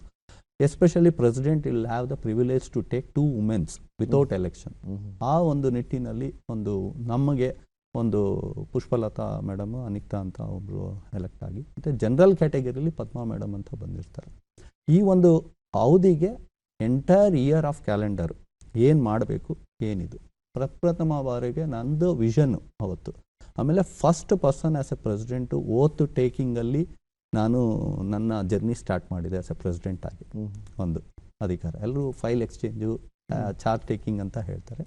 ನಾನು ಓತ್ ಟೇಕಿಂಗ್ ಸೆರೆಮನಿ ಥರ ಆಗಬೇಕು, ಸ್ವೇರಿಂಗ್ ಸೆರೆಮನಿ ಆಗಬೇಕು ಅಂದ್ಬಿಟ್ಟು ಅದ್ದೂರಿಯಾಗಿ ಅವತ್ತು ಕಾರ್ಯಕ್ರಮ, ಅಭಿಮಾನಿಗಳು ಒಂದು ಕ್ರೈನಲ್ಲಿ ಒಂದು ಹಾರ ತಂದಿರೋದು, ಪಟಾಕಿ ಹೊಡೆದಿರೋದು, ಆಮೇಲೆ ಇದು ಒಂದು ಬ್ಯಾಂಡ್ ಸೆಟ್ ಅವರಾಗಲಿ ಎಲ್ಲ ಥರನೂ ಒಂದು ವಿಜೃಂಭಣೆಯಿಂದ ಅವರು ಒಂದು ಅಭಿಮಾನ ತೋರಿಸಿದ್ರು ನನಗೆ. ಅದೆಲ್ಲ ನೋಡಿದಾಗ ನನಗೆ ಒಂದು ಕಣ್ಣಲ್ಲಿ ನೀರು ಬಂತು. ಜಾಸ್ತಿ ಎಕ್ಸ್ಪೆಕ್ಟೇಷನ್ ನನ್ನಲ್ಲಿ ಇಟ್ಕೊಂಡಿದ್ದಾರೆ ಅಂತ ನಮ್ಮ ರವಿಕುಮಾರ್ ಅವ್ರಿಗೆ ಪಾರ್ಟ್ನರ್ಗೆ ಹೇಳಿದೆ, 1 ವರ್ಷ ನನಗೆ ಟೈಮ್ ಕೊಡಬೇಕು ಅಂದ್ಬಿಟ್ಟು. 1 ವರ್ಷ ನಾನು ಹೋಗಿರಲಿಲ್ಲ ಆಫೀಸ್ ಒಂದು ದಿನ. 6 ತಿಂಗಳಾದ್ಮೇಲೆ ಹೋದೆ, ಸೆಕ್ಯೂರಿಟಿ ಕೂಡ ಬಿಟ್ಟಿರ್ಲಿಲ್ಲ. ಮರ್ತೋಗಿದ್ದಾರೆ ಅಂದ್ರೆ ಸೆಕ್ಯೂರಿಟಿ ಚೇಂಜ್ ಆಗಿದ್ದಾರೆ, ನಾವು ಓನರ್ ಅನ್ನೋದು ಗೊತ್ತಿರ್ಲಿಲ್ಲ. ಸರ್ ಅಪಾಯಿಂಟ್ಮೆಂಟ್ ಇದೆಯಾ ಅಂತ ಕೇಳ್ದ, ಇದೆಯಪ್ಪ ಅಂತ ಕೇಳಿದೆ. ಕಾಲ್ ಮಾಡು ನಿಮ್ಮ ಸಾರ್ಗೆ ಬಿಡ್ತಾರೆ. ಹಾಗಾಗಿ ಆ ರೀತಿ ಒಂದು ಇನ್ಸಿಡೆನ್ಸು ಬಂದಿದೆ. ಆಮೇಲೆ ನಮ್ಮಲ್ಲಿ ಒಂದೇನಂದ್ರೆ 23 ವರ್ಷದಿಂದ ಪೆಂಡಿಂಗ್ ಇರುವಂಥದ್ದು ಪೀಣ್ಯ ಇಂಡಸ್ಟ್ರಿಯಲ್ ಟೌನ್ಶಿಪ್ ಅಥಾರಿಟಿ. ಅದು ಪ್ರಮುಖವಾಗಿ ನಾನು ಫೋಕಸ್ ಮಾಡೋದಕ್ಕೆ, ಮತ್ತು ನಮ್ಮ ಪೃಥ್ವಿರಾಜ್ ಸರ್ ಚೇರ್ಮನ್ ಆಗಿ, ಮತ್ತು ಅವರು ಒಂದು ಬೇಬಿ ಅದು. ಯಾಕೆಂದರೆ ಕನಸಿನ ಒಂದು ಇದು ಇಂಡಸ್ಟ್ರಿಯಲ್ ಏರಿಯಾಗೆ ಇನ್ಫ್ರಾಸ್ಟ್ರಕ್ಚರ್ ಡೆವಲಪ್ಮೆಂಟ್ ಮಾಡೋವಂಥದ್ದನ್ನ ನಾವು ಫಸ್ಟ್ ಫೋಕಸ್ ಮಾಡೋಣ ಅಂತ ಒಂದು ಇದು ತೊಗೊಂಡಿದ್ವಿ. ಅದು ಕೂಡ ಸ್ಪೆಷಲ್ ಇನ್ವೆಸ್ಟ್ಮೆಂಟ್ ರೀಜನ್ ಅಂತ ನನ್ನ ಅವಧಿ 14ನೇ ತಾರೀಕು ಜೂನ್ ಮುಗಿಯೋ ಮುಂಚೆ 4 ದಿನ ಮುಂಚೆ ಸ್ಪೆಷಲ್ ಇನ್ವೆಸ್ಟ್ಮೆಂಟ್ ಝೋನ್ ಅನ್ನೋದೊಂದು ಸ್ಯಾಂಕ್ಷನ್ ಮಾಡಿದ್ದಾರೆ. ನೋಟಿಫಿಕೇಶನ್ ಬಂದಿದೆ ಗೌರ್ಮೆಂಟಿಂದ. ತುಂಬಾ ಖುಷಿ ಆಯಿತು. ನಾನು ಇಷ್ಟು ದಿನ ಕೆಲಸ ಏನು ಮಾಡಿದ್ದೆ 360 ದಿನ, ಇನ್ನು 4 ದಿನ ಆಯಿತು. ದೇವರೊಂದು ವರ ಕೊಟ್ಟಿದ್ದಾರೆ, ದೇವರೊಂದು ಆಶೀರ್ವಾದ ಮಾಡಿದ್ದಾರೆ ಅಂತ ಹೇಳಕ್ಕೆ ಇಷ್ಟಪಡ್ತೀನಿ. 23 ವರ್ಷದ ಬೇಡಿಕೆಗೆ ಒಂದು ಸಿಕ್ಕಿದ್ದು. ಆಮೇಲೆ ಎಲ್ಲರೂ ಕೂಡ ಲಕ್ಕಿಯೆಸ್ಟ್ ಪ್ರೆಸಿಡೆಂಟ್ ಅಂತ ಹೇಳ್ತಾರೆ. ಅದು ಒಂದು ಗ್ರೇಟ್ ಅಚೀವ್ಮೆಂಟು, ಮತ್ತು ಇಟ್ಸ್ ಎ ರಿಕ್ವೈರ್ಡ್ ಇವತ್ತಿನ ಪರಿಸ್ಥಿತಿಲಿ. ಅದರಲ್ಲೂ ಎಸ್ಪೆಷಲಿ ಗ್ರೇಟರ್ ಬ್ಯಾಂಗ್ಳೂರ್ ಅಂತ ಮಾಡೋ ಸಂದರ್ಭದಲ್ಲಿ ನಮ್ಮ ಪೀಣ್ಯ ಕೈಗಾರಿಕಾ ಪ್ರದೇಶದಲ್ಲಿ ಒಂದು 1800 ಎಕರ್ಸ್ ಏನು ಕೊಟ್ಟಿದ್ದಾರೆ ಅದು ಮಾಡಿಕೊಟ್ಟಿದ್ದು ತುಂಬ ಅನುಕೂಲ ಆಯಿತು. ಸ್ಪೆಷಲ್ ಇನ್ವೆಸ್ಟ್ಮೆಂಟ್ ವಲಯ ಅಂತ ಏನು ಘೋಷಣೆ ಮಾಡಿದ್ದಾರೆ, ಅದ್ರ ಬಗ್ಗೆ 1-2 ನಿಮಿಷ ಮಾತನಾಡಿದರೆ ಏನೆಲ್ಲ ಅನುಕೂಲ ಆಗುತ್ತೆ ನಮ್ಮ ಸರ್? ಅನುಕೂಲ straight away with basic amenities ಏನು ನಮಗೆ ಕೊಡೋದಿಲ್ಲ. ಈಗ ಪ್ರಾಪರ್ಟಿ ಟ್ಯಾಕ್ಸ್ ಕಟ್ತೀವಿ. ಪ್ರಾಪರ್ಟಿ ಟ್ಯಾಕ್ಸ್ ಕಟ್ಟೋ ಉದ್ದೇಶ ಏನು? ಒಂದು ಇನ್ಫ್ರಾಸ್ಟ್ರಕ್ಚರ್ನ ಮೇಂಟೈನ್ ಮಾಡ್ತಾರೆ, ಇನ್ಫ್ರಾಸ್ಟ್ರಕ್ಚರ್ನ ಕೊಡ್ತಾರೆ. ಒಂದು ರಸ್ತೆ ಆಗಿರ್ಬೋದು, ಡ್ರೈನೇಜ್ ಸಿಸ್ಟಮ್ ಆಗಿರ್ಬೋದು, ಲೈಟಿಂಗ್ ವ್ಯವಸ್ಥೆ ಆಗಿರ್ಬೋದು, ಅದು ನಮ್ಮಲ್ಲಿ ಮಾಡ್ತಾ ಇರಲಿಲ್ಲ. Because we are not vote banks, vote ಹಾಕೋದು ಏನಿಲ್ಲ ಅಂತ ರೆಸಿಡೆನ್ಷಿಯಲ್ ಏರಿಯಾ ಮಾಡ್ತಿದ್ರು. ಅಲ್ಲೂ ಕೂಡ ನಮಗೆ 3 MLAs ಬರ್ತಾರೆ. ಈ ಒಂದು ಸ್ಪೆಷಲ್ ಇನ್ವೆಸ್ಟ್ಮೆಂಟ್ ಝೋನ್ ಬಂದು RR Nagar constituency, Dasarahalli constituency. Dasarahalli ಕಾನ್ಸ್ಟಿಟ್ಯೂನ್ಸಿಲಿ 80% ಕವರ್ ಆಗುತ್ತೆ, ಮತ್ತು RR ನಗರ್ಗೆ 20%. ಈಗ ಗೋರ್ಮೆಂಟ್ 50 ಕೋಟಿ ಸ್ಯಾಂಕ್ಷನ್ ಮಾಡಿದ್ರೂ ಕೂಡ ಇವತ್ತಿಗೂ ಕೂಡ RR ನಗರ್ ಫಸ್ಟ್ ಸ್ಟೇಜಲ್ಲಿ ಕೆಲಸ ಆಗಿಲ್ಲ. ಹಾಗಾಗಿ ಈ ಒಂದು ಸ್ಪೆಷಲ್ ಇನ್ವೆಸ್ಟ್ಮೆಂಟ್ ರೀಜನ್ ಆದಾಗ ಇಲ್ಲಿ 2 BBMP ಆಫೀಸ್ಗೆ ನಾವು ಅಪ್ರೋಚ್ ಮಾಡಬೇಕು ಗ್ರೀವೆನ್ಸಸ್ ಫ್ರಮ್ ದ ಮೆಂಬರ್ಸ್ ಬಂದಾಗ. ಈಗ ಸ್ಪೆಷಲ್ ಇನ್ವೆಸ್ಟ್ಮೆಂಟ್ ಝೋನ್ ಅನ್ನೋದು ಒಂದೇ ಬಾಡಿ ಬರುತ್ತೆ, 15 ಜನ ಕಮಿಟಿ ಮೆಂಬರ್ಸ್, 2 ಇಂಡಸ್ಟ್ರಿ ರೆಪ್ರೆಸೆಂಟೇಟಿವ್ ಕೊಡ್ತಾರೆ. ಈಗ ಏನೆಲ್ಲ ಟ್ಯಾಕ್ಸ್ ಕಟ್ತೀವಿ 70% ಇನ್ಫ್ರಾಸ್ಟ್ರಕ್ಚರ್ಗೆ ಯೂಸ್ ಮಾಡಬೇಕು. ಇನ್ ರಿಮೈನಿಂಗ್ 30% BBMPಗೆ ನಾವು ಪೇ ಮಾಡ್ತೀವಿ, ಕಲೆಕ್ಟ್ ಮಾಡಿ ಆ ಬಾಡಿ ಪೇ ಮಾಡುತ್ತೆ. ಹಾಗಾಗಿ 70% it's a sufficient to maintain our self. ಅದು ಒಂದು ಒಳ್ಳೆ ಒಂದು ಕಾರ್ಯಕ್ರಮ. ಯಾಕಂದರೆ ಇನ್ಫ್ರಾಸ್ಟ್ರಕ್ಚರ್ ವಿಚಾರದಲ್ಲಿ ಹೇಳಬೇಕಂದ್ರೆ ನಾನು ಸಾಕಷ್ಟು ಪ್ಲಾಟ್ಫಾರ್ಮ್ಸಲ್ಲಿ ಮಾತಾಡಿದ್ದು. ನಮ್ಮ ಪೀಣ್ಯ ಪ್ರದೇಶ ಏನಿದೆ, ಒಂದು 25 ಪ್ರೈವೇಟ್ ಇಂಡಸ್ಟ್ರಿಯಲ್ ಏರಿಯಾ ಇದೆ, ಮತ್ತು ಈಗ ಸ್ಪೆಷಲ್ ಇನ್ವೆಸ್ಟ್ಮೆಂಟ್ ಝೋನ್. ಒಟ್ಟಾರೆ ಅಲ್ಲಿ 13,000 ಇಂಡಸ್ಟ್ರೀಸ್ ಇದೆ. ಇವರು ಗುಡ್ ಇನ್ಫ್ರಾಸ್ಟ್ರಕ್ಚರ್ ಏನಾದರೂ ಕೊಟ್ಟಿದ್ದಲ್ಲಿ ನಮ್ಮಲ್ಲಿ ಒಂದು 30% ಇಂಡಿಯನ್ ಎಕಾನಮಿ ಗ್ರೋತ್ನ ನಾವು ಇನ್ಕ್ರೀಸ್ ಮಾಡ್ತೀವಿ ಸ್ಟ್ರೈಟ್ ಅವೇ. ಯಾಕಂದರೆ 3200 GST ನಾವು 23-24 ಫೈನಾನ್ಷಿಯಲ್ ಇಯರಲ್ಲಿ ನಾವು ಕಾಂಟ್ರಿಬ್ಯೂಷನ್ ಮಾಡಿದ್ವಿ. ಹಾಗಾಗಿ ಆರ್ಥಿಕನೂ ಕೂಡ ಹೆಚ್ಚಿನ ರೀತಿಲಿ ಆಗುತ್ತೆ. ಮತ್ತು ಅನ್ಎಂಪ್ಲಾಯ್ಮೆಂಟ್ ಅಂತ ಏನು ಮಾತಾಡ್ತಿದ್ದೀವಿ, ಹೆಚ್ಚಿನ ರೀತಿಲಿ ನಾವು ಉದ್ಯೋಗನೂ ಕೂಡ ಸೃಷ್ಟಿ ಮಾಡ್ಬೋದು. ನನಗೆ ಕಾನ್ಫಿಡೆನ್ಸ್ ಇದೆ 3-4 ಲಕ್ಷ ಒನ್ಲಿ ಇನ್ಫ್ರಾಸ್ಟ್ರಕ್ಚರ್, ಒಳ್ಳೆ ಇನ್ಫ್ರಾಸ್ಟ್ರಕ್ಚರ್ ಕೊಟ್ಟರೆ 3-4 ಲಕ್ಷ ಜನಕ್ಕೆ ನಾವು ಕೆಲಸ ಕೊಡೋ ಥರನೂ ಬರ್ತೀವಿ ಅಂತ ಹೇಳಕ್ಕೆ ಇಷ್ಟಪಡ್ತೀವಿ. ಯಾಕಂದರೆ ಎವ್ರಿ ಇಯರು ಆಲ್ಮೋಸ್ಟ್ ಒಂದು 10,000 crores ಇನ್ವೆಸ್ಟ್ಮೆಂಟ್ ಮಾಡ್ಕೊತಾರೆ. ಅಂದರೆ ಎಕ್ಸ್ಪ್ಯಾನ್ಷನ್ ರೀತಿಲಿ ಒಂದು ಮಿಷಿನರಿ ಇನ್ವೆಸ್ಟ್ಮೆಂಟ್ ಆಗಲಿ, ಆಗ ಎಕ್ಸ್ಪ್ಯಾನ್ಷನ್ಗೆ ಹೋದಾಗ ಮ್ಯಾನ್ ಪವರ್ ಬೇಕು. ಆಮೇಲೆ ಇನ್ಫ್ರಾಸ್ಟ್ರಕ್ಚರ್ ಏನಕ್ಕೆ ಹೇಳ್ತೀವಿ ಅಂದರೆ, ಒಂದು ಫಾರಿನ್ ಬೇಸ್ಡ್ ಕಂಪ್ನಿ ಬಂದರೆ ಯಾವ್ದಾದ್ರು ಒಂದು ಆಡಿಟ್ಗೆ ಅಂತ ಮತ್ತು ಟ್ರಾವೆಲ್ ಮಾಡೋ ನಮ್ಮ ಪೀಣ್ಯದಲ್ಲಿ ಮತ್ತೆ ಅವ್ನು ಬರೋದಿಲ್ಲ, ಆರ್ಡ್ರೂ ಕೊಡೋಕ್ಕೆ ಬರೋದಿಲ್ಲ. ಇದೆಲ್ಲ ಒಂದು ಇಂಪಾರ್ಟೆಂಟ್ ಆಗಿ ಒಂದು ಕ್ರಿಯೇಟ್ ಮಾಡಿಕೊಡ್ಬೇಕು ರಾಜ್ಯ ಸರ್ಕಾರ ಅಥವಾ ಕೇಂದ್ರ ಸರ್ಕಾರ ಅಂತ ಮನವಿ ಮಾಡೋದಕ್ಕೆ ಹೇಳಕ್ಕೆ ಇಷ್ಟಪಡ್ತೀನಿ. ಹಾಗೆ ನಮ್ಮ ಅವಧಿಲಿ ಇನ್ನೊಂದು ಚಾಲೆಂಜಿಂಗ್ ಥಿಂಗ್ಸು ಏನು ಅಂದರೆ, ಮತ್ತು ಏನು ಕಾನ್ಸಂಟ್ರೇಟ್ ಮಾಡಿದ್ವಿ, ಮಹಿಳೆ ಉದ್ಯಮಿದಾರರು ಕೂಡ ನಾವು ಒಂದು PA international women entrepreneurs day ಅಂತ ಅದು ಒಂದು ಸೆಲೆಬ್ರೇಟ್ ಮಾಡೋದಕ್ಕೆ ಆ ಒಂದು ಎಲ್ಲ ಮಹಿಳೆಯರು ಏನು ಮ್ಯಾನುಫ್ಯಾಕ್ಚರಿಂಗ್ ಸೆಗ್ಮೆಂಟ್ಸ್ ಇರ್ತಾರೆ, ಎಸ್ಪೆಷಲಿ ನಮ್ಮ ಮೆಂಬರ್ಸು, ನಾಟ್ ಸ್ಲೀಪಿಂಗ್ ಪಾರ್ಟ್ನರ್ಸ್, ಅವ್ರನ್ನ ಇಂಟರ್ವ್ಯೂ ಮಾಡಿ ಅವ್ರ ಇಂಡಸ್ಟ್ರಿನ ಚಿತ್ರೀಕರಣ ಮಾಡಿ ಅವ್ರನ್ನ ಪ್ರಮೋಟ್ ಮಾಡೋ ಒಂದು ವಿಷನ್ ಇಟ್ಕೊಂಡು ನಾವು 4 ತಿಂಗಳು ಎಫರ್ಟ್ಸ್ ಹಾಕ್ತೆ. ನಾವು ಬಂದಿದ್ದು ಜೂನ್ 20ಕ್ಕೆ, ನವಂಬರಲ್ಲಿ ಈವೆಂಟ್ ಆಯಿತು. ಆ ಈವೆಂಟ್ ಟೈಮಲ್ಲಿ ನಂದು ಬುಕ್ ರಿಲೀಸ್ ಆಗಬೇಕಂತ ಒಂದು ವಿಷನ್ ಇಟ್ಕೊಂಡು ಆ ಬುಕ್ನ ರಿಲೀಸ್ ಮಾಡಿದ್ವಿ. ಇವತ್ತು ಮಹಿಳೆ ಉದ್ಯಮಿದಾರರು ಯಾರ್ಯಾರು ಇದ್ದಾರೆ ಅನ್ನೋದಕ್ಕೆ, ಅದಕ್ಕೆ ಚೇರ್ಮನ್ ಪರ್ಸನ್ ಆಗಿ ಪದ್ಮ ಅವರು ಮತ್ತು ಕೋ ಚೇರ್ಪರ್ಸನ್ ಆಗಿ ಪುಷ್ಪಲತಾ ಅವರು ಹ್ಯಾಂಡಲ್ ಮಾಡಿದ್ರು. ತುಂಬ ಇಬ್ಬರು ಲೇಡೀಸು ಕೂಡ ಎಫರ್ಟ್ಸ್ ಹಾಕಿ ಒಂದು ಕನೆಕ್ಟಿವಿಟಿ ಆಗಿ ಇವತ್ತು 70 ಜನ ಮ್ಯಾನುಫ್ಯಾಕ್ಚರಿಂಗ್ ವುಮೆನ್ಸು ಒಟ್ಟಾರೆ ಇದ್ದಾರೆ. ಮತ್ತು ಅವತ್ತಿನ ಕಾರ್ಯಕ್ರಮದಲ್ಲಿ ನಾವು PAA ವೆಟ್ ಸರ್ವಿಸ್ ಅಂತ ಓಪನ್ನು ಕೂಡ ಮಾಡಿದ್ದೀವಿ. ಅಂದರೆ ವುಮೆನ್ ಎಂಟರ್ಪ್ರನರ್ ಡೆಸ್ಕ್ ಸರ್ವಿಸ್ ಅಂತ. ಇವತ್ತು ಯಾರೇ ಒಂದು ಮಹಿಳೆ ಉದ್ಯಮಿ ಸ್ಟಾರ್ಟ್ ಮಾಡಬೇಕಂದ್ರೆ ನಮ್ಮ ಸಂಘಕ್ಕೆ ಅಪ್ರೋಚ್ ಮಾಡಿದ್ರೆ ನಮ್ಮ ಸಂಘ ಅವ್ರಿಗೆ ಪ್ರತಿಯೊಂದು ಗೈಡೆನ್ಸ್ ಮಾಡ್ತಾರೆ, ಪ್ರತಿಯೊಂದು ಹ್ಯಾಂಡ್ ಹೋಲ್ಡ್ ಮಾಡ್ತಾರೆ, ಮತ್ತು ಪ್ರತಿಯೊಂದು ಗೈಡೆನ್ಸ್ ಮುಖಾಂತರದಲ್ಲಿ ಇಂಡಸ್ಟ್ರಿ ಸ್ಟಾರ್ಟ್ ಮಾಡೋದಕ್ಕೆ ನಾವು ಸಪೋರ್ಟ್ ಮಾಡ್ತೀವಿ ಅಂತ ಹೇಳಕ್ಕೆ ಇಷ್ಟಪಡ್ತೀನಿ ಈ ಸಂದರ್ಭದಲ್ಲಿ. ಸೊ ನಿಜ ಕೂಡ ಇದು ಒಂದು ಸ್ಪೆಷಲ್ ಅಚೀವ್ಮೆಂಟ್ ಅಂತಲೇ ಹೇಳ್ಬೋದು. ಹೌದು ಸರ್. ಹಾಗೆ ಪಿಣ್ಯ ಅಧ್ಯಕ್ಷ ಆಗಿದೆ, ಬಹಳಷ್ಟು ಸೀರಿಯಸ್ ಆಗಿ ಕೆಲಸಗಳು ಮಾಡ್ಕೊಂಡ್ಬರ್ತೀರಾ. ಅದ್ರ ಬಗ್ಗೆ ಮಾತನಾಡ್ತಾ ಹೋದರೆ ಕನ್ನಡ ಹಬ್ಬದ ಬಗ್ಗೆ ಕನ್ನಡ ಹಬ್ಬ ಒಂದು ವಿಷನ್ ಅದು ಆ್ಯಕ್ಚುಲಿ. ಯಾಕಂದರೆ ಎಲ್ಲ ಸಂಸ್ಥೆಗಳು ಮತ್ತು ಕರ್ನಾಟಕದಲ್ಲಿದ್ದೀವಿ, ಕನ್ನಡ ಮಾತೃಭಾಷೆ, ಮತ್ತು ನಮ್ಮ ತಂದೆನೂ ಕೂಡ ಒಂದು ಕೈಗಾರಿಕಾ ಡಿಪಾರ್ಟ್ಮೆಂಟ್ಸಲ್ಲಿ KSSIDT ಮಾಡಾದ ನಂತರ ಜೈ ಕರ್ನಾಟಕದಲ್ಲಿ ಕಾರ್ಯಾಧ್ಯಕ್ಷರಾಗಿ ಕಾರ್ಯನಿರ್ವಹಿಸ್ತಿದ್ದಾರೆ. ಅವರು ಕನ್ನಡ ಪರ ಹೋರಾಟ ಮಾಡ್ಕೊಂಡು ಬಂದಿದ್ದಂಥ ಪರ್ಸನ್ಸು. ಅದೇ ಸಂಸ್ಥೆಯ ರಾಜ್ಯ ಅಧ್ಯಕ್ಷರಾದಂಥ ಜಗದೀಶ್ ಅವರು ಇದ್ದಾರೆ. ಯಾಕಂದರೆ ನಾನು ಅಧ್ಯಕ್ಷ ಆಗೋದಕ್ಕೆ ಅವರು ಕೂಡ ಒಂದು ಕಾಂಟ್ರಿಬ್ಯೂಷನ್ ಇದ್ದಾರೆ ಮತ್ತು ಗೈಡೆನ್ಸ್ ಇದ್ದಾರೆ. ಆಲ್ಮೋಸ್ಟ್ ಆ ಒಂದು ಈವೆಂಟು ಮತ್ತು ಅಧ್ಯಕ್ಷ ಆಗೋದಕ್ಕೆ ಎಲ್ಲನೂ ಸಹಕರಿಸಿದ್ದಾರೆ ಅಂತ ಅವ್ರಿಗೂ ಕೃತಜ್ಞತೆ ಸಲ್ಲಿಸೋಕೆ ಹೇಳಕ್ಕೆ ಇಷ್ಟಪಡ್ತೀನಿ.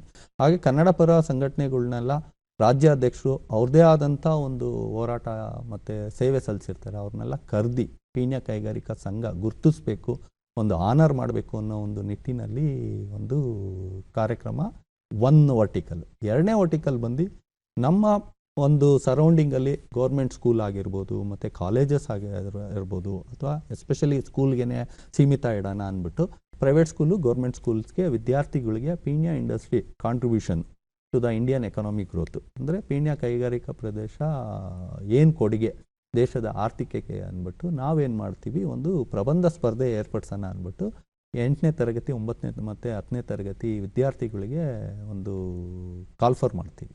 ಆ ಒಂದು ಚೇರ್ಪರ್ಸನ್ ಆಗಿ ನಾವು ಒಂದು ಇವ್ರಿಗೆ ರವಿಕುಮಾರ್ ಅಂತ ನಾಮಿನೇಟ್ ಮಾಡಿರ್ತೀನಿ, ಒಂದು ಟೀಮ್ ಫಾರ್ಮೇಷನ್ ಆಗಿ.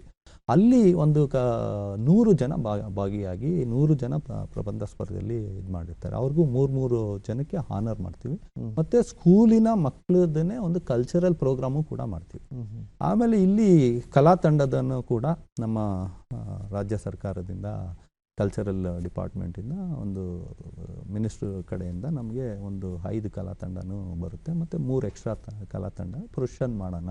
ಎಂಟೈರ್ ಇಂಡಸ್ಟ್ರಿಯಲ್ ಏರಿಯಾದಲ್ಲಿ ನಮ್ಮದು ಒಂದು ಹಬ್ಬದ ವಾತಾವರಣ ಕ್ರಿಯೇಟ್ ಮಾಡೋಣ ಅಂತ 1 ವೀಕ್ ಕಂಪ್ಲೀಟಾಗಿ ಒಂದು ಸೀರಿಯಲ್ ಸೆಟ್ಸ್ ಹಾಕ್ಸಿ ಮತ್ತೆ ವಿಜೃಂಭಣೆಯಿಂದ ನಾವು ಆಚರಣೆ ಮಾಡ್ತೀವಿ. ಆ ಕೈಗಾರಿಕಾ ವಲಯದಲ್ಲಿ ಕನ್ನಡ ಕಲರವ. ಬೆಳಗ್ಗೆ 8 ಗಂಟೆಗೆ ಸ್ಟಾರ್ಟ್ ಆಗಿದ್ದು 12 ಗಂಟೆ ರಾತ್ರಿವರೆಗೂ ಪ್ರಪ್ರಥಮವಾಗಿ ಈ ಸಲ ಆಚರಣೆ ಮಾಡಿದ್ವಿ. ಅದಕ್ಕೆ ಸಹಕರಿಸಿದಂಥ ನಮ್ಮ ಎಲ್ಲ ಟೀಮ್ ತಂಡದವರು ವಿಶೇಷವಾಗಿ ಮತ್ತು ಮೆಂಬರ್ಸ್, ಅದಕ್ಕೆ ಕಾಂಟ್ರಿಬ್ಯೂಷನ್ ಎಲ್ಲ ನಮ್ಮ ಮೆಂಬರ್ಸೇ, ಸದಸ್ಯರೇ ಒಂದು ಕಾಂಟ್ರಿಬ್ಯೂಷನ್ ಮಾಡಿರ್ತಾರೆ.